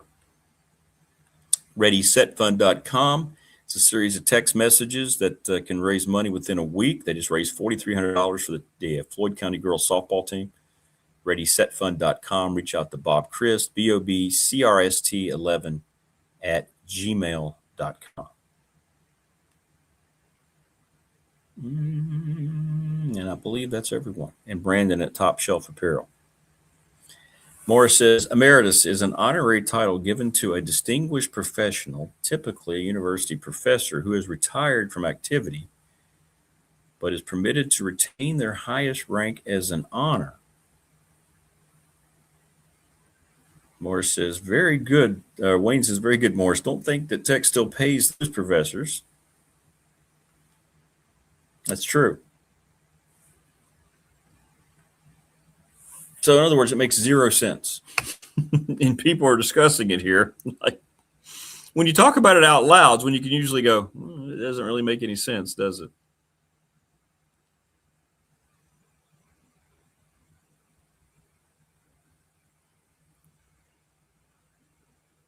Sorry, I'm responding to a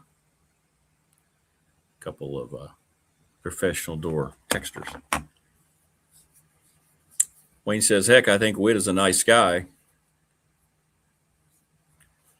But it's a fair question that should have an easy answer unless you have something to hide. Well, it depends on probably who's asking the question, or are people asking the question. We'll see. We shall see.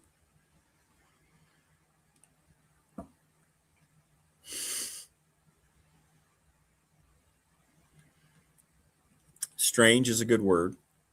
People on the text line. Yeah. Tebow says you don't win games on a depth chart or spreadsheet. Correct. Got to see what it looks like. And that's what Dwight says every week. How do things come together? I have a lot of questions about the defense from people that I trust that have seen the defense and the players. But, you know, teams can catch lightning in a bottle too. Sometimes one win can send you in a different type of trajectory. One loss can send you down into another trajectory. And Indiana was really good last year, right? But when they came back and won that game over Virginia Tech's new quarterback at Happy Valley on that last second drive, it put them in a different mindset, it put them in a different category for success, right? They were very vulnerable, and they showed in that game a lot. But they found a way to drive down the field on the road in a hostile place, and then all of a sudden, they never look back. And, that can happen to any team. So I agree with Tebow 100%. Morris says, last private bank I worked for should have made me emeritus and paid me. I thought that was good, too.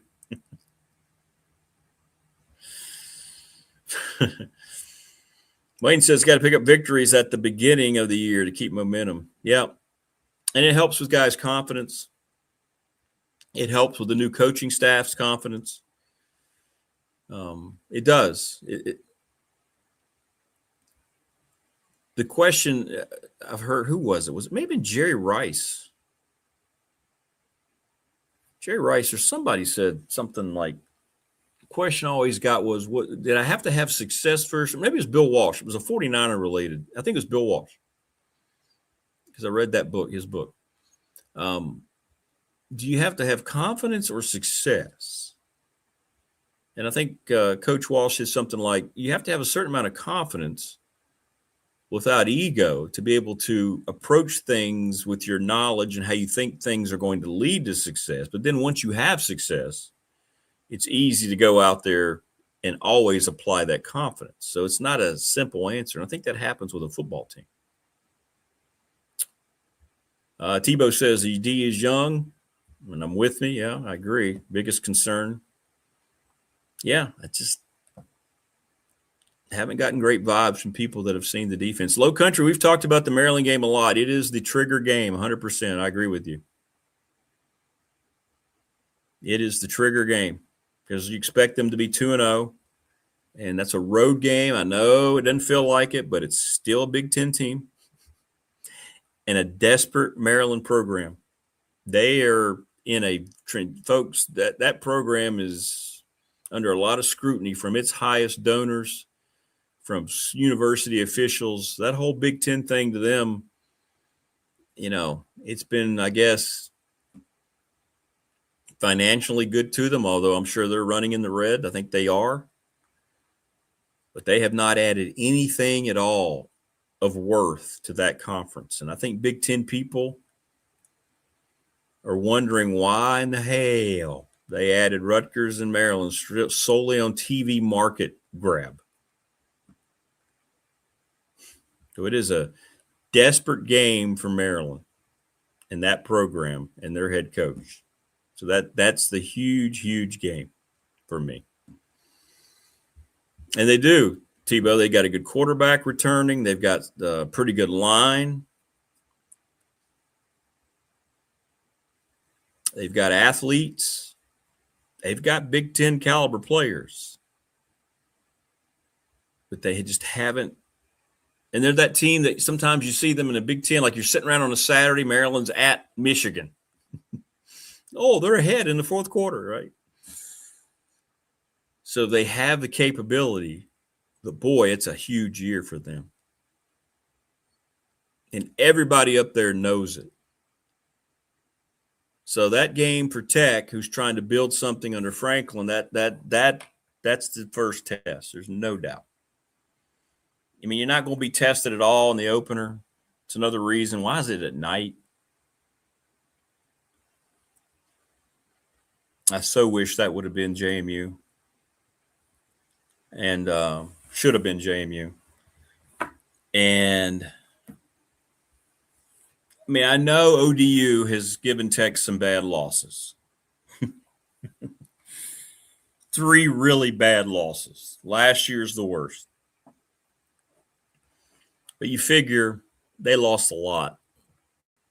And look, I have a lot of respect for Ricky Ronnie. I think he's a good head coach. He's been everything that Brent Pry wasn't as a head coach. He's the one protege under Franklin who's shown he can run a program. Yeah, it's true, Tebow. That's right. Is it like 10 starters back? Is that right? It's like 9 or 10. Yeah, on defense.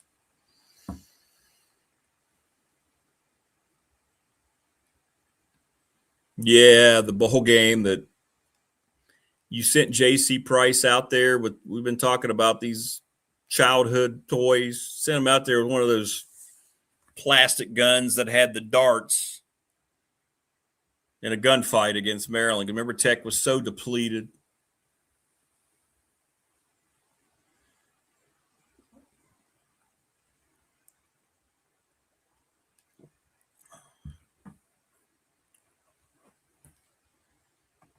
But there's no doubt the Maryland game is massive for a lot of reasons. And it's a place Franklin was, right? At one point, you know, fans are going to remember that.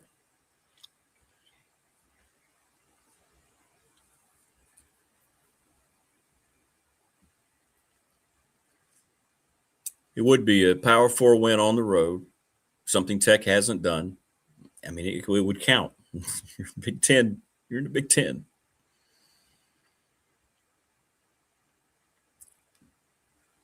But I'm telling you, man, that the Big Ten, you talk about, I don't know. They just offered the most revenue of any league ever in 1 year. So maybe the TV deal worked out for them. But you tell me anything that Maryland has added to Big Ten in any capacity. Basketball isn't good anymore. Rutgers has added nothing. Now, look, I know Rutgers fans are going to go, hey, how'd they do against Tech the last couple of years they played? I know. They beat them twice.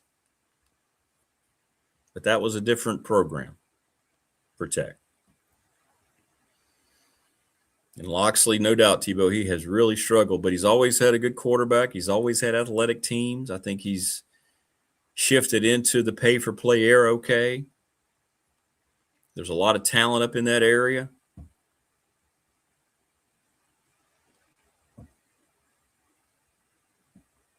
Yeah, I could have started in that game against Maryland, Brian says, and it wouldn't have gone any worse. Yeah.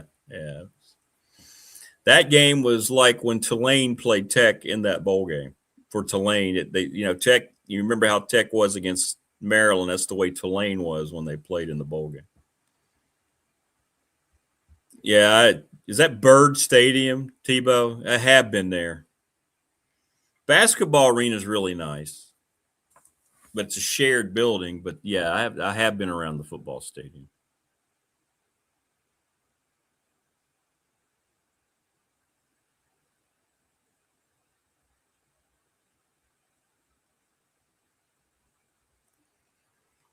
Yeah, but I don't hear about Maryland like since they got in the Big Ten. I don't ever hear like this big whirlwind of support financially, right?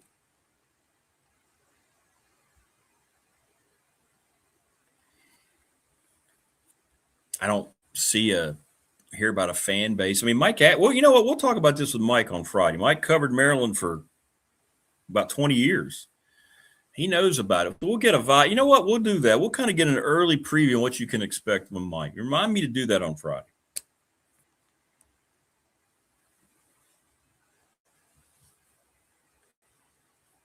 But that's the game right there. All right, so now I have people on. Okay. Professional Door text line is always popping. All right, let me. I'm not going to make a prediction. You're not going to get me to make a prediction. People are asking me because I don't know if they know off the top of their head about Tech's schedule. All right, so this is why Maryland's important. You're going to beat VMI as bad as you want to beat them. I think you're going to beat Old Dominion, although I don't like wearing your white uniform at home. Then comes that Maryland game. It's on national TV. It's either going to be on Fox or FS1. That's a night game. And it's your first road game under Franklin's regime. And then you go to your first ACC game against a not very good program. Bill O'Brien, Boston College was terrible. And then you come back to the Pitt game. What does stripe effect mean? And these times for the ACC games, by the way, have not been given. Friday, October 2nd is that game. So we don't have time yet for BC on the road. You would expect that to be an early game. And I'm sure, well, obviously we know the Friday game will be a night game. So I'm guessing 8 o'clock, 7 o'clock, 8 o'clock. Then you go to Cal on the 10th. The Bears have been good at home. Georgia Tech. Haynes King is gone. What will they look like? I don't know. Low Country says, I think 7 wins with Maryland, 6-6 with a loss. That's logical. I mean, it makes sense. That makes sense. Maryland was almost a blue blood in basketball before going to the Big Ten, right? Yeah, they're an ACC school. I mean, I'm sorry. They just are. The Maryland unis with the state flag. Not good. Morris says, I was at Bird Stadium years ago. At that time, it was a dump, possibly the worst stadium of any reputable Big Four league team. Yeah. We're going to get Mike to give us the whole Maryland skinny on. That'll be good. Nobody knows it more than him. The flag uniforms versus Tech Stone unis. God, those are terrible. The Tech, oh.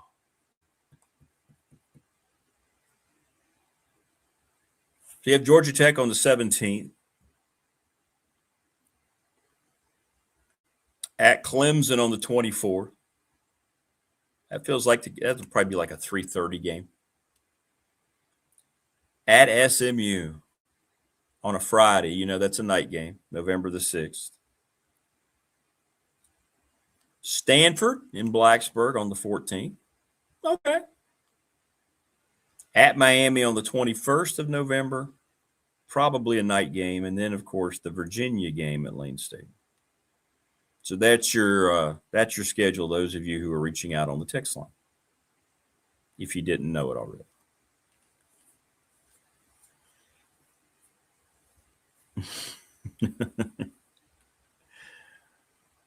Oh, you mean the Steelers? Oh, the Steelers throwbacks are the worst thing I've ever seen in my life. They've got that one uniform.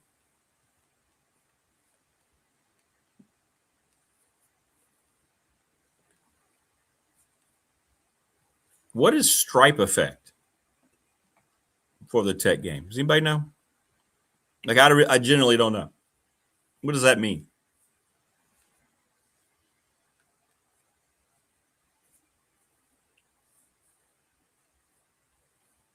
Yeah, those are terrible uniforms, Tebow. Terrible. Oh, okay. Thanks, West. One section is maroon. The next section is orange.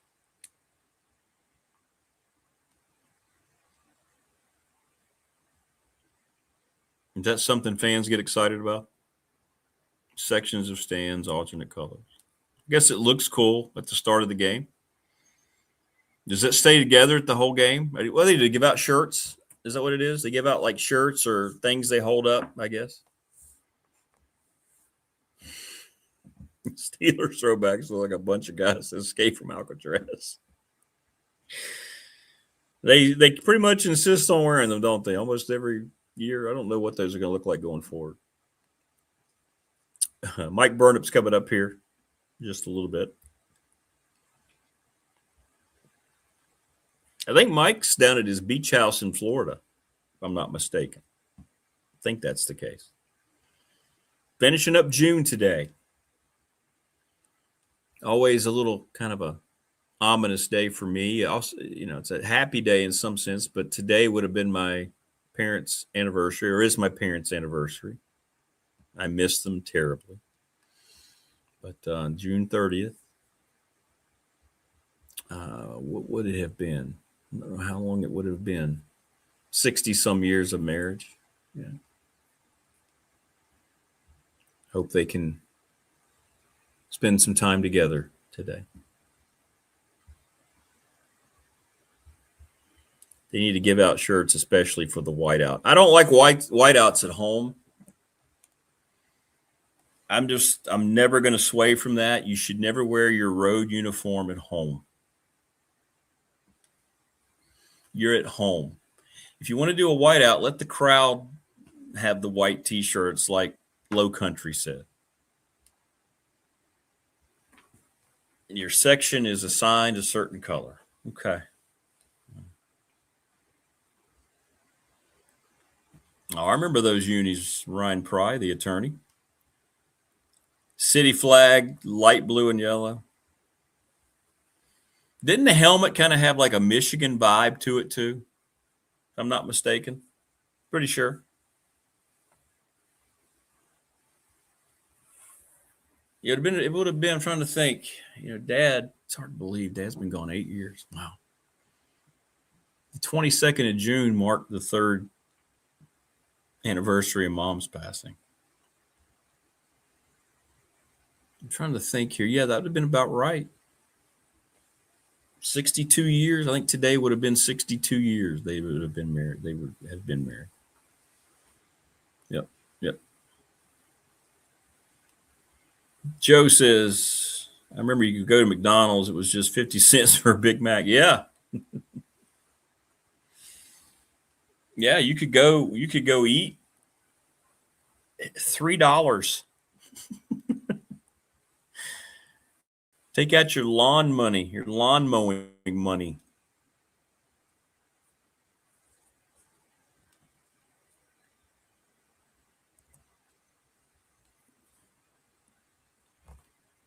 Things are so expensive today, man. Everything just keeps going up. Keeps going up and up and up. Wes says, I hate being told what to wear. And then they make me squeeze in those awful seat backs. I have to wear knee pads. It does seem like a lot of work for the crowd. I mean, you're trying to make it interactive, I guess, and make them excited. But I don't know about stripe effect.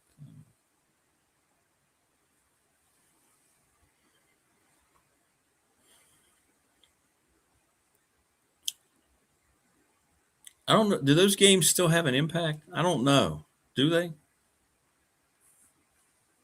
Everybody does them. This isn't just tech. Everybody does them. I mean, do people still get excited about that? I mean, I don't know. Just a question I'm asking.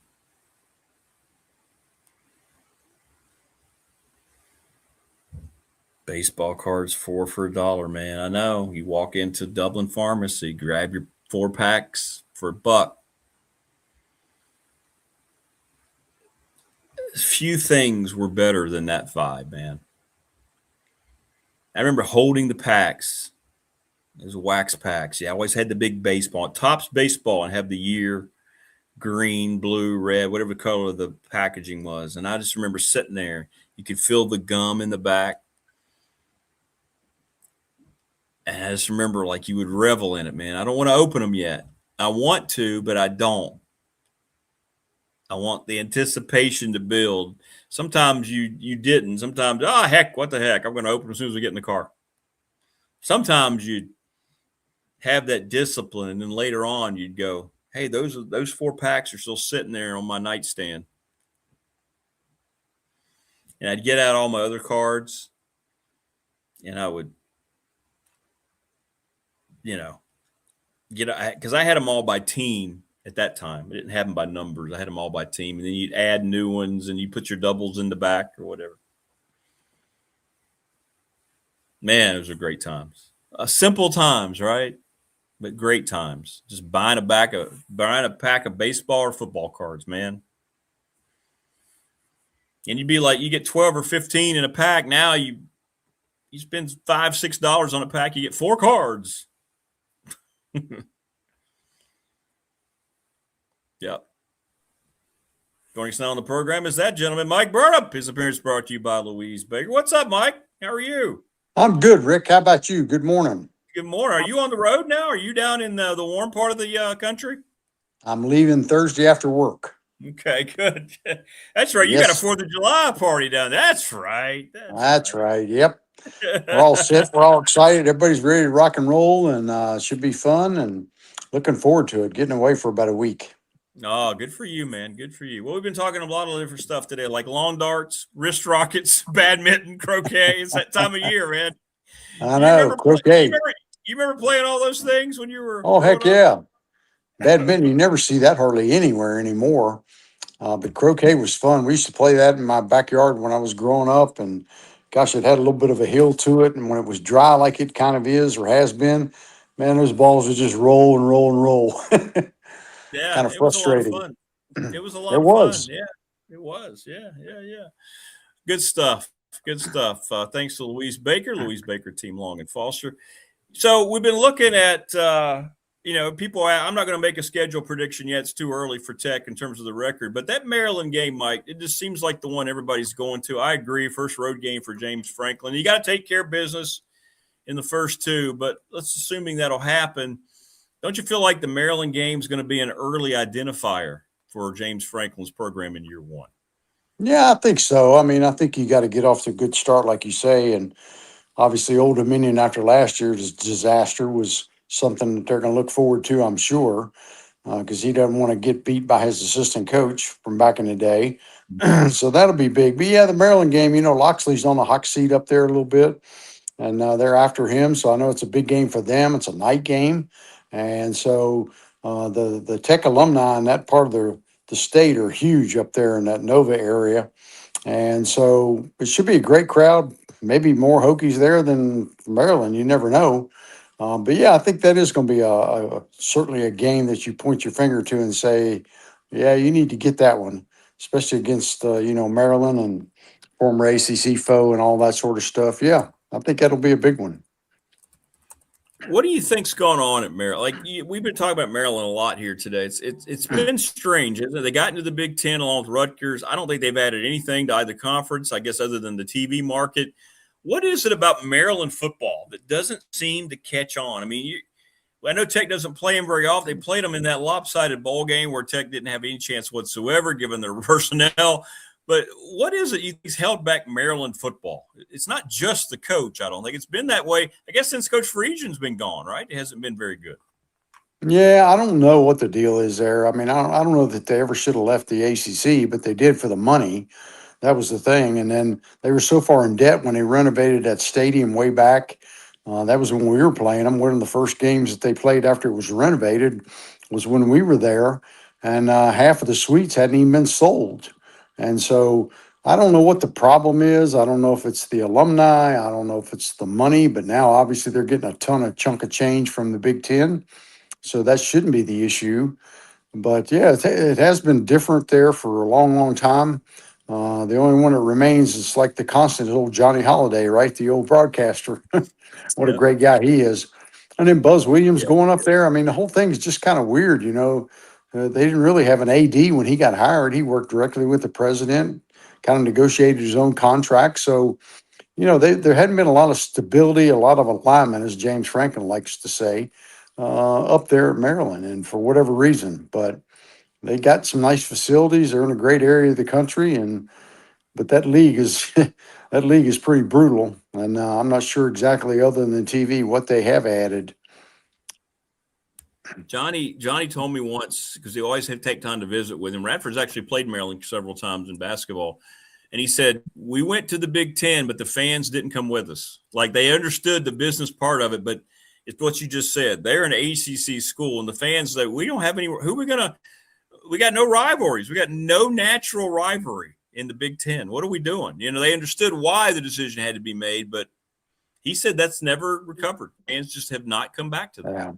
Yeah, that's absolutely correct. And you think about the great games that they had in basketball, the great teams Maryland had over the years in basketball, and always competed. And, gosh, that was always fun going up there playing them. And place was always packed and great atmosphere. But, yeah, it's just different now. And, they left for the money and, maybe it hadn't really paid off for them. Too bad. Yeah. And I don't know what their reports are in terms of their budget and all these things. I don't know. But, yeah, that it was a money grab. And I guess the Big Ten just dispersed more money than anybody ever in 1 year to their member schools. So maybe the market has paid off. But I don't see Maryland being a big TV draw. I know Rutgers is certainly not a big TV draw. And we know Yeah. It's been interesting, too, because you hear a lot more about these days about UVA and going into the SEC. I mean, that to me is a surprise too. It's like, why would you take Virginia over Virginia Tech? if you're going to go in the SEC. I'm not sure if I understand that one, but I've heard that mentioned more times here lately than not. And it's kind of interesting. It is interesting. And I've asked the same question. A couple people have said, watch out when this thing happens. The SEC is very focused on Virginia, and I don't understand it either. I don't get it. I don't know what is it academics? Does the SEC care about academics? I don't know. Yeah. I'm not sure about that. I mean, obviously Ryan Odom's doing a great job in basketball, but I think Coach Franklin's going to take this thing to the next level, I believe. And I just don't get that attraction, but who knows? There's other things involved, and academics maybe is a big part of it, or at least they're a well-renowned university, that status that they have, and the income and the stuff that they have, resources, it's pretty big there. Well, and like one of our textures, like Prometheus, you can't compare fan bases. I mean, Tech's filling up Lane Stadium on an 11 o'clock game against Wofford. Virginia's got a nationally televised game against Clemson last year, having the season they were, and they had to just do all sorts of cartwheels just to get people to look good on camera in a much smaller stadium. I don't know, man. That seems weird to me. It does. Yeah, it does. And who knows?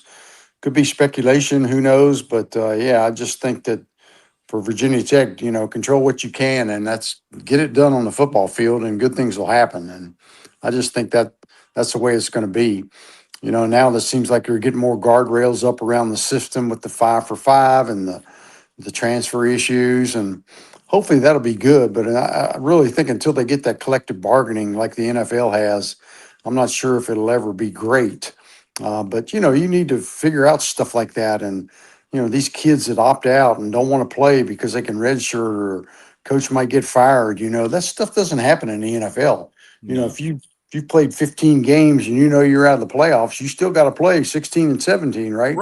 Right. And, these kids that opt out and after 4 games, I don't like the way this is going, or the coach gets fired, or I'm not playing enough, I'm a redshirt, fake an injury, whatever, that stuff needs to come to an end. And, not playing in bowl games, that should be required. That should be something that if you had an agreement, collective bargaining, that would not be a case. You'd be forced to play, not in those sort of things. And then it could result in some incentives too. I mean, think about these kids who got these major contracts making millions of dollars. Well, if they don't perform, in that agreement, there should be some stuff there that maybe they can get their money back, part of it, or whatever. And I just think that until that stuff happens and gets done, it's just going to be continually a train off the track a little bit. Mike Burnett joining us on the program. Thanks to Louise Baker, the Louise Baker team, Long and Foster. And that's the thing, Mike. I don't know if we're ever going to have enough people who are willing to work together to fix any of this, or are going to be allowed to work together. Because everything, you're right. I mean, how can they not see? It's like baseball. We're likely not going to have a 2027 season because now finally they're going to institute a salary cap, and players, of course, are going to stomp out and not want to have it.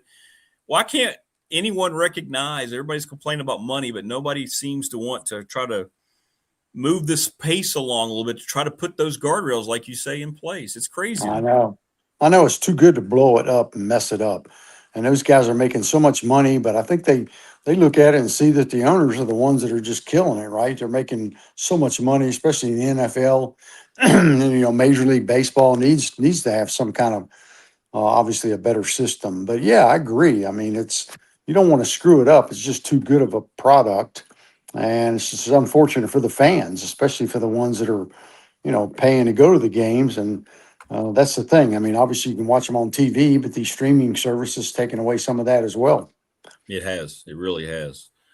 Well, it'll be very interesting to see if we ever get to that kind of level. I don't know if it'll happen or not. I'm very pessimistic to see. Right now, we have to just keep on places like Tech trying to get things in place. More money means let's try to go out and do what we can. And I think that's just going to continue to be the calling cry in college athletics for foreseeable future. I don't hear anything coming down the pike that makes me feel good about it, to be honest.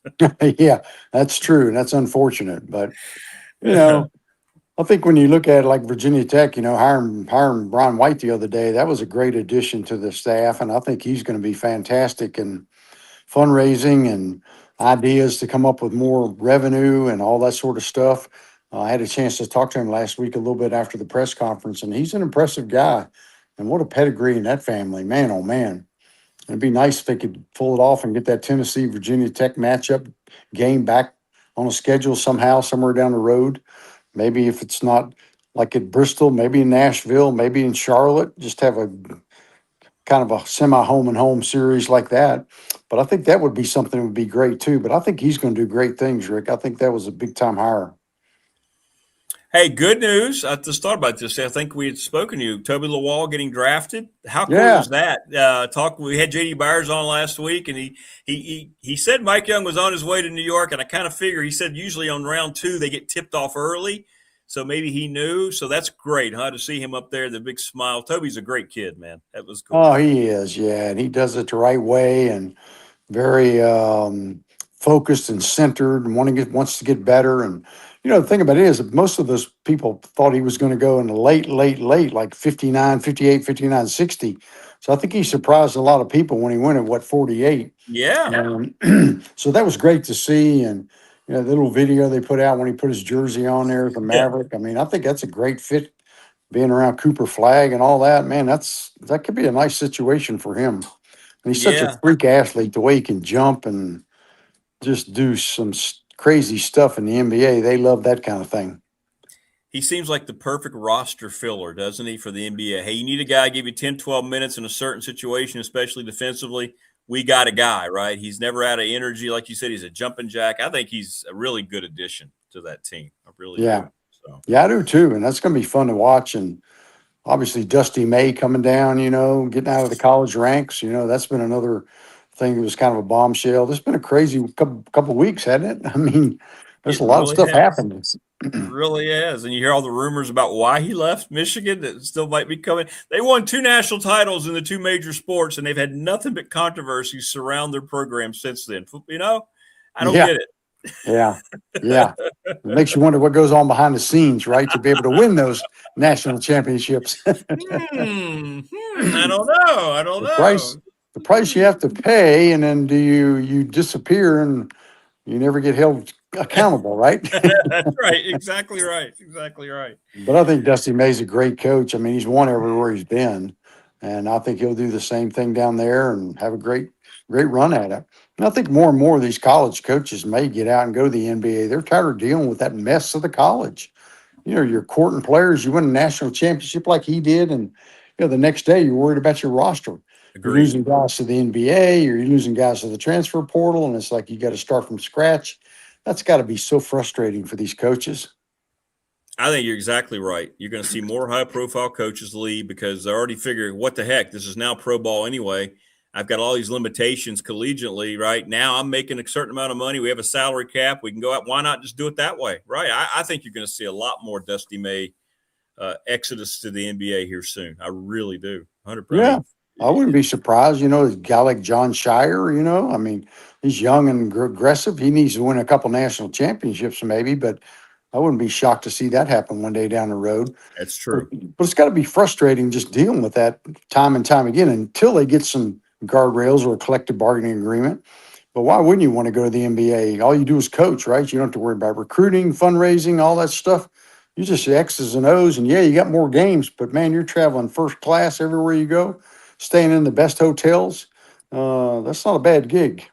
And if you get fired, you're going to be a millionaire. Exactly. I was going to say the same thing. And yeah, you want to win, but there's not this constant every night with 82 games. You're not like, oh, okay, well, we lost to the Lakers by 6. Well, my job's in jeopardy. Whereas if you're at Michigan, we've lost 3 in a row. Uh-oh. They're starting to come after me a little bit, So sure, I get absolutely. it. Yeah, 100%. That's very true. Yeah.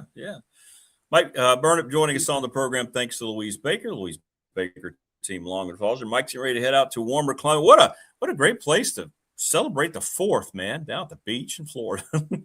I know. It's going to be fun. There'll be fireworks everywhere because of 250 years, right? So it should be good, but I'm looking forward to that. Most of the time we can see them right from our deck, and so that's kind of good. And a lot of times people put them on right across the street at the beach, and they'll have their own little fireworks show. But the big ones ought to be good. And, looking forward to that and get some great fresh seafood. And it'll be fun. We're looking forward to and it's going to be hot here, Rick. It's probably going to be cooler down there. I know. You'll be You know, more you always get comfortable that- down there. Yeah, you get that little breeze off the beach, you know. Up here, if it's 99, it's going to be warm. Said it might be 100 degrees in Roanoke on Friday or Saturday. So Yeah. Are you going to have a house full of people again? I know everybody seems to kind of move their way. we're going to be full again. Yeah, got my kids are coming in, and couple grandkids. The 2 grandkids will be there, and they're 5 and 3 now, so they're hopping and wide open. And then we're going to have a couple of my teammates are coming down from when I played with them, and that'll be fun. So yeah, it's going to be a rug house full. That is awesome. That is awesome. Yeah. Well, I'll let you know why the tuna dip is and how expensive I'm it is. going to this say, year. I want to know. Yeah. You always, now, will that be the kind of thing you have to go the first day to try? Can you get a deal on it, or does it matter because it's going to be set at a certain price? It's probably set at a price, especially over the 4th, that they know people are coming in. But I'm going to check it out for sure and see. But it'll be on the menu for the first or second day for sure. Is that the thing you look forward to the most? Is the two? If you had to pick one, tuna tips or the gator bites? I know you have all sorts of fish though that you love, but which one of those 2 do you like the best? I like the tuna tips better. I think because they're just it's just all just fish, right? I mean, the gator bites are, they're almost like chicken nuggets type things. So I think the tuna tips are better. The smoked tuna dip is great, but when you go to Destin, you can get fresh grouper very, very easily down there. And the grouper is just really, really good. Outstanding stuff. And of course, the Gulf shrimp are great. Yeah. You're making me hungry, man. You're making me hungry. Yes, indeed. That'll be fun. Do you fly down there? Or you guys just head out on the road and just drive? Usually I'll drive because I got to take stuff down there for the house, and I'm always like taking a few things here to fix this or that, take some tools and whatnot. If it's a quick weekend and I know I got limited time, then I will fly. But when I know I'm going to be there for a while, we'll drive. Yeah. Yeah. Well, that'll be great, man. That'll be great. Looking forward to safe it. travels. Yeah, man, it'll be great. Can't wait to hear the stories of the beach house, the ones that can be remembered anyway, if you know what I mean. Yeah, it's funny. It seems like there's one night every year that the old younger crowd gets a little riled up, and then they're playing for it for a day or 2. It's bad, Rick, when it's bad when they wake up and they can't eat a Krispy Kreme hot now donut. Yeah, they're like, no. Maybe not just yet. Hey, Paul's asking, Mike, do you ever jet ski or anything like that on the water? Yeah, we've done that before. Yeah, we have. Went out on a boat on Crab Island. Crab Island is a great place. I mean, they literally on a weekend they'll have like maybe 1,000 boats out there, and it's in water that you can just get out and walk in. It's kind of waist deep. Oh, that's cool. And so it's blue green, and it's just beautiful with that white sand underneath, and it's just like a big old party out there. Sometimes they'll have party boats and all kinds of stuff out there, and carts with the alcohol and food and hot dogs and pizza and all kinds of stuff. So yeah, the jet skiing's fun. Maybe not so much in the Gulf, but you get back in the bay and whatnot, it's probably a lot smoother. Have you tried parasurfing? I was watching some dudes do that on the honeymoon. I was fascinated by they're just holding that big, and man, it's taking them all over, and they can twist. It was really cool. I was like, wow, look at that dude staying up. How does he do that? That would be over my days. That's too many fourth quarters ago, Rick. That's true. That's true. That's very. My kids used to parasail. That was fun, watching them go up there and get up there pretty high in a parachute, and they'd always drop them down and dip them in the water, before they reeled them in. Yeah, that was kind of cool back in the day. But yeah. Yeah, that's awesome. That's awesome. Just hope we don't see any sharks. No sharks, and you're fine. You're fine. All right, brother. Well, have a great time. I know you will. I hope you have a great 4th weekend. Thanks to Louise Baker team, Long and Foster. I know she's going to be celebrating 4th of July, probably selling a bunch of houses. So that'd be great. We love Louise and appreciate everything she does. And she's a great Hokie, and I know she's looking forward to football season just like everybody else is. Exactly. All right, brother. Safe travels, man. Have a great time. All right, Rick. Appreciate it. We'll talk to you later. All right, man. Be good. There you go. Okay. Berta, heading to Florida. It's awesome. I'd like to be down there just one time, hanging out. I'd like to have some tuna tips prepared by Mike Burnham. That'd be delicious. Morris says, stop on down, Mike. I'll give you a roadie drink if you're not driving. Down at the Palm Coast, you just have roadie drinks available. That's nice. Wade says, Mike's preparing the Buffet Buddies for road trip. Yeah, it's Mike's off-season training to get ready for the travel for the season. That's what he's doing. Yeah, I mean, you know how practice gets started in August for the team? Well, he's practicing now here in July to get ready. I think I'd like tuna tips better too. I think that's where I would be on it. I think I'd be more down with the tuna tips. Yeah, I would. But I want to try gator bites. I told you on the honeymoon we had them ready. Like went to the place and then they said, "Oh, we ran out about 2 hours ago." And I'm like, okay, well, all right, okay." Good stuff today. When you heard Mike talk about Maryland, it is pivotal, man, for them. I don't know what they're going to look like. We'll get into that with Ashley on Friday too.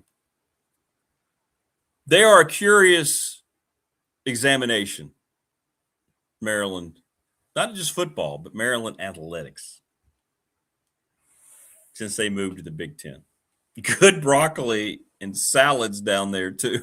Well, first of all, there's no good broccoli.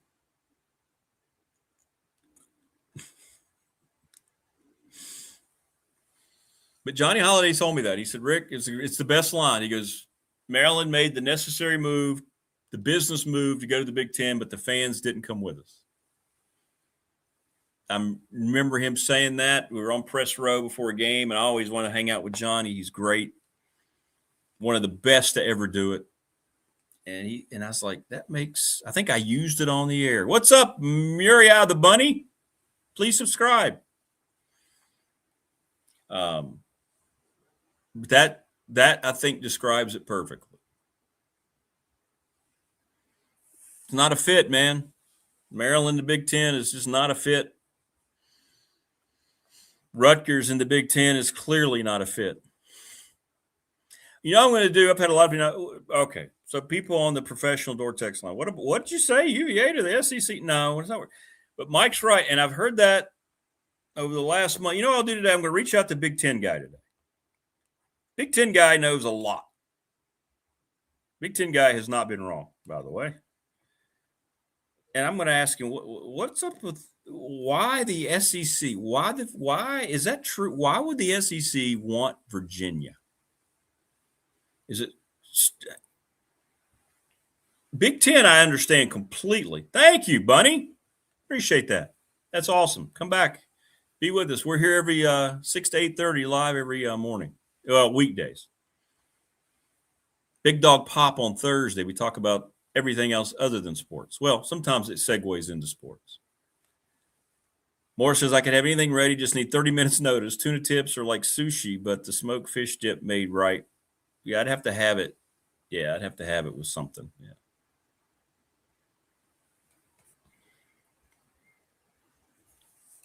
I'm sitting here trying to rationalize why the SEC would entertain Virginia. And look, I know we have a lot of UVA people that watch. I'm not knocking you. If you know, chime in, please. Why the SEC? Big Ten, I completely get it. The academic prestige, as presidents all hobnob together. Thomas Jefferson. The AAU thing. Totally understand. We're not even talking about the athletics programs, but the aesthetics make a lot of sense. It makes no sense in the SEC. To me, I'll reach out to Big Ten guy, see what he says. Another win on the schedule.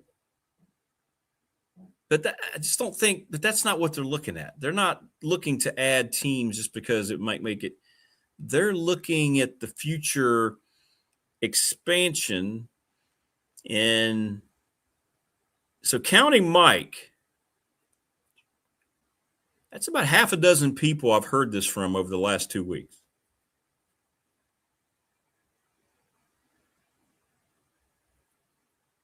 Why?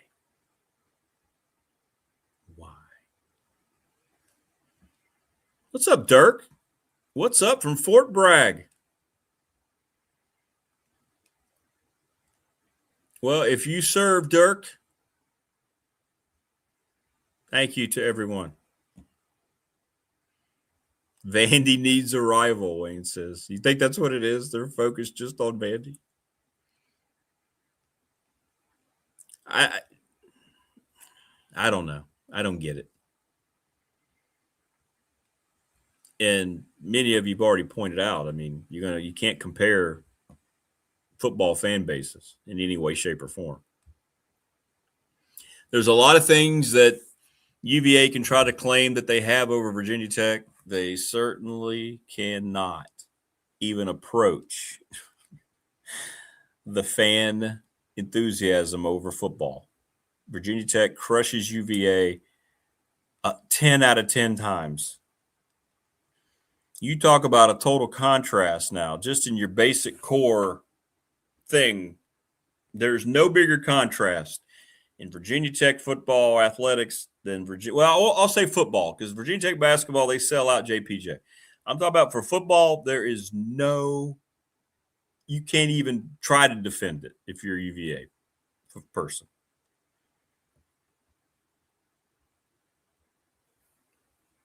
Big Ten, I get. And I'll ask Big Ten guy where they stand. I've heard UVA to Big Ten back when we were, when we restarted the radio show and all this started percolating again. I heard UVA and the Big Ten was always kind of something that people thought was going to happen.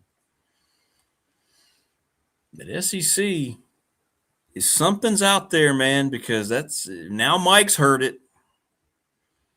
Something's out there. Don't know why. That just seems like, well, that seems like when Rick Ocasek married Paulina Porliskova. It just doesn't make sense.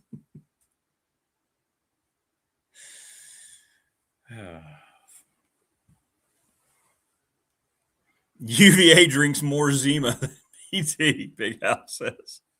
Need that power rowing school in the SEC, Wade says. That's what they're doing. They're upping the ante of all these power rowing budgets. Vandy in Florida used to be the only AAC academic members for expansion. UVA would be dog meat in the SEC. Yeah, I don't know. We'll find out. We will do some digging and try to get some viable, reasoning. Any event. Great stuff today. Chat, you're awesome as always. On McClellan Chiropractic chat room, as well as Professional Door text line. Tomorrow, we're going to tell you about some cool stuff with Professional Door. The 40-year celebration begins tomorrow. Everybody enjoy the final day of June. Tomorrow's the Hump Day edition of the program. We'll slide over together as seamlessly as possible. Thanks, everyone. Thanks to our guests today, and we will see you tomorrow.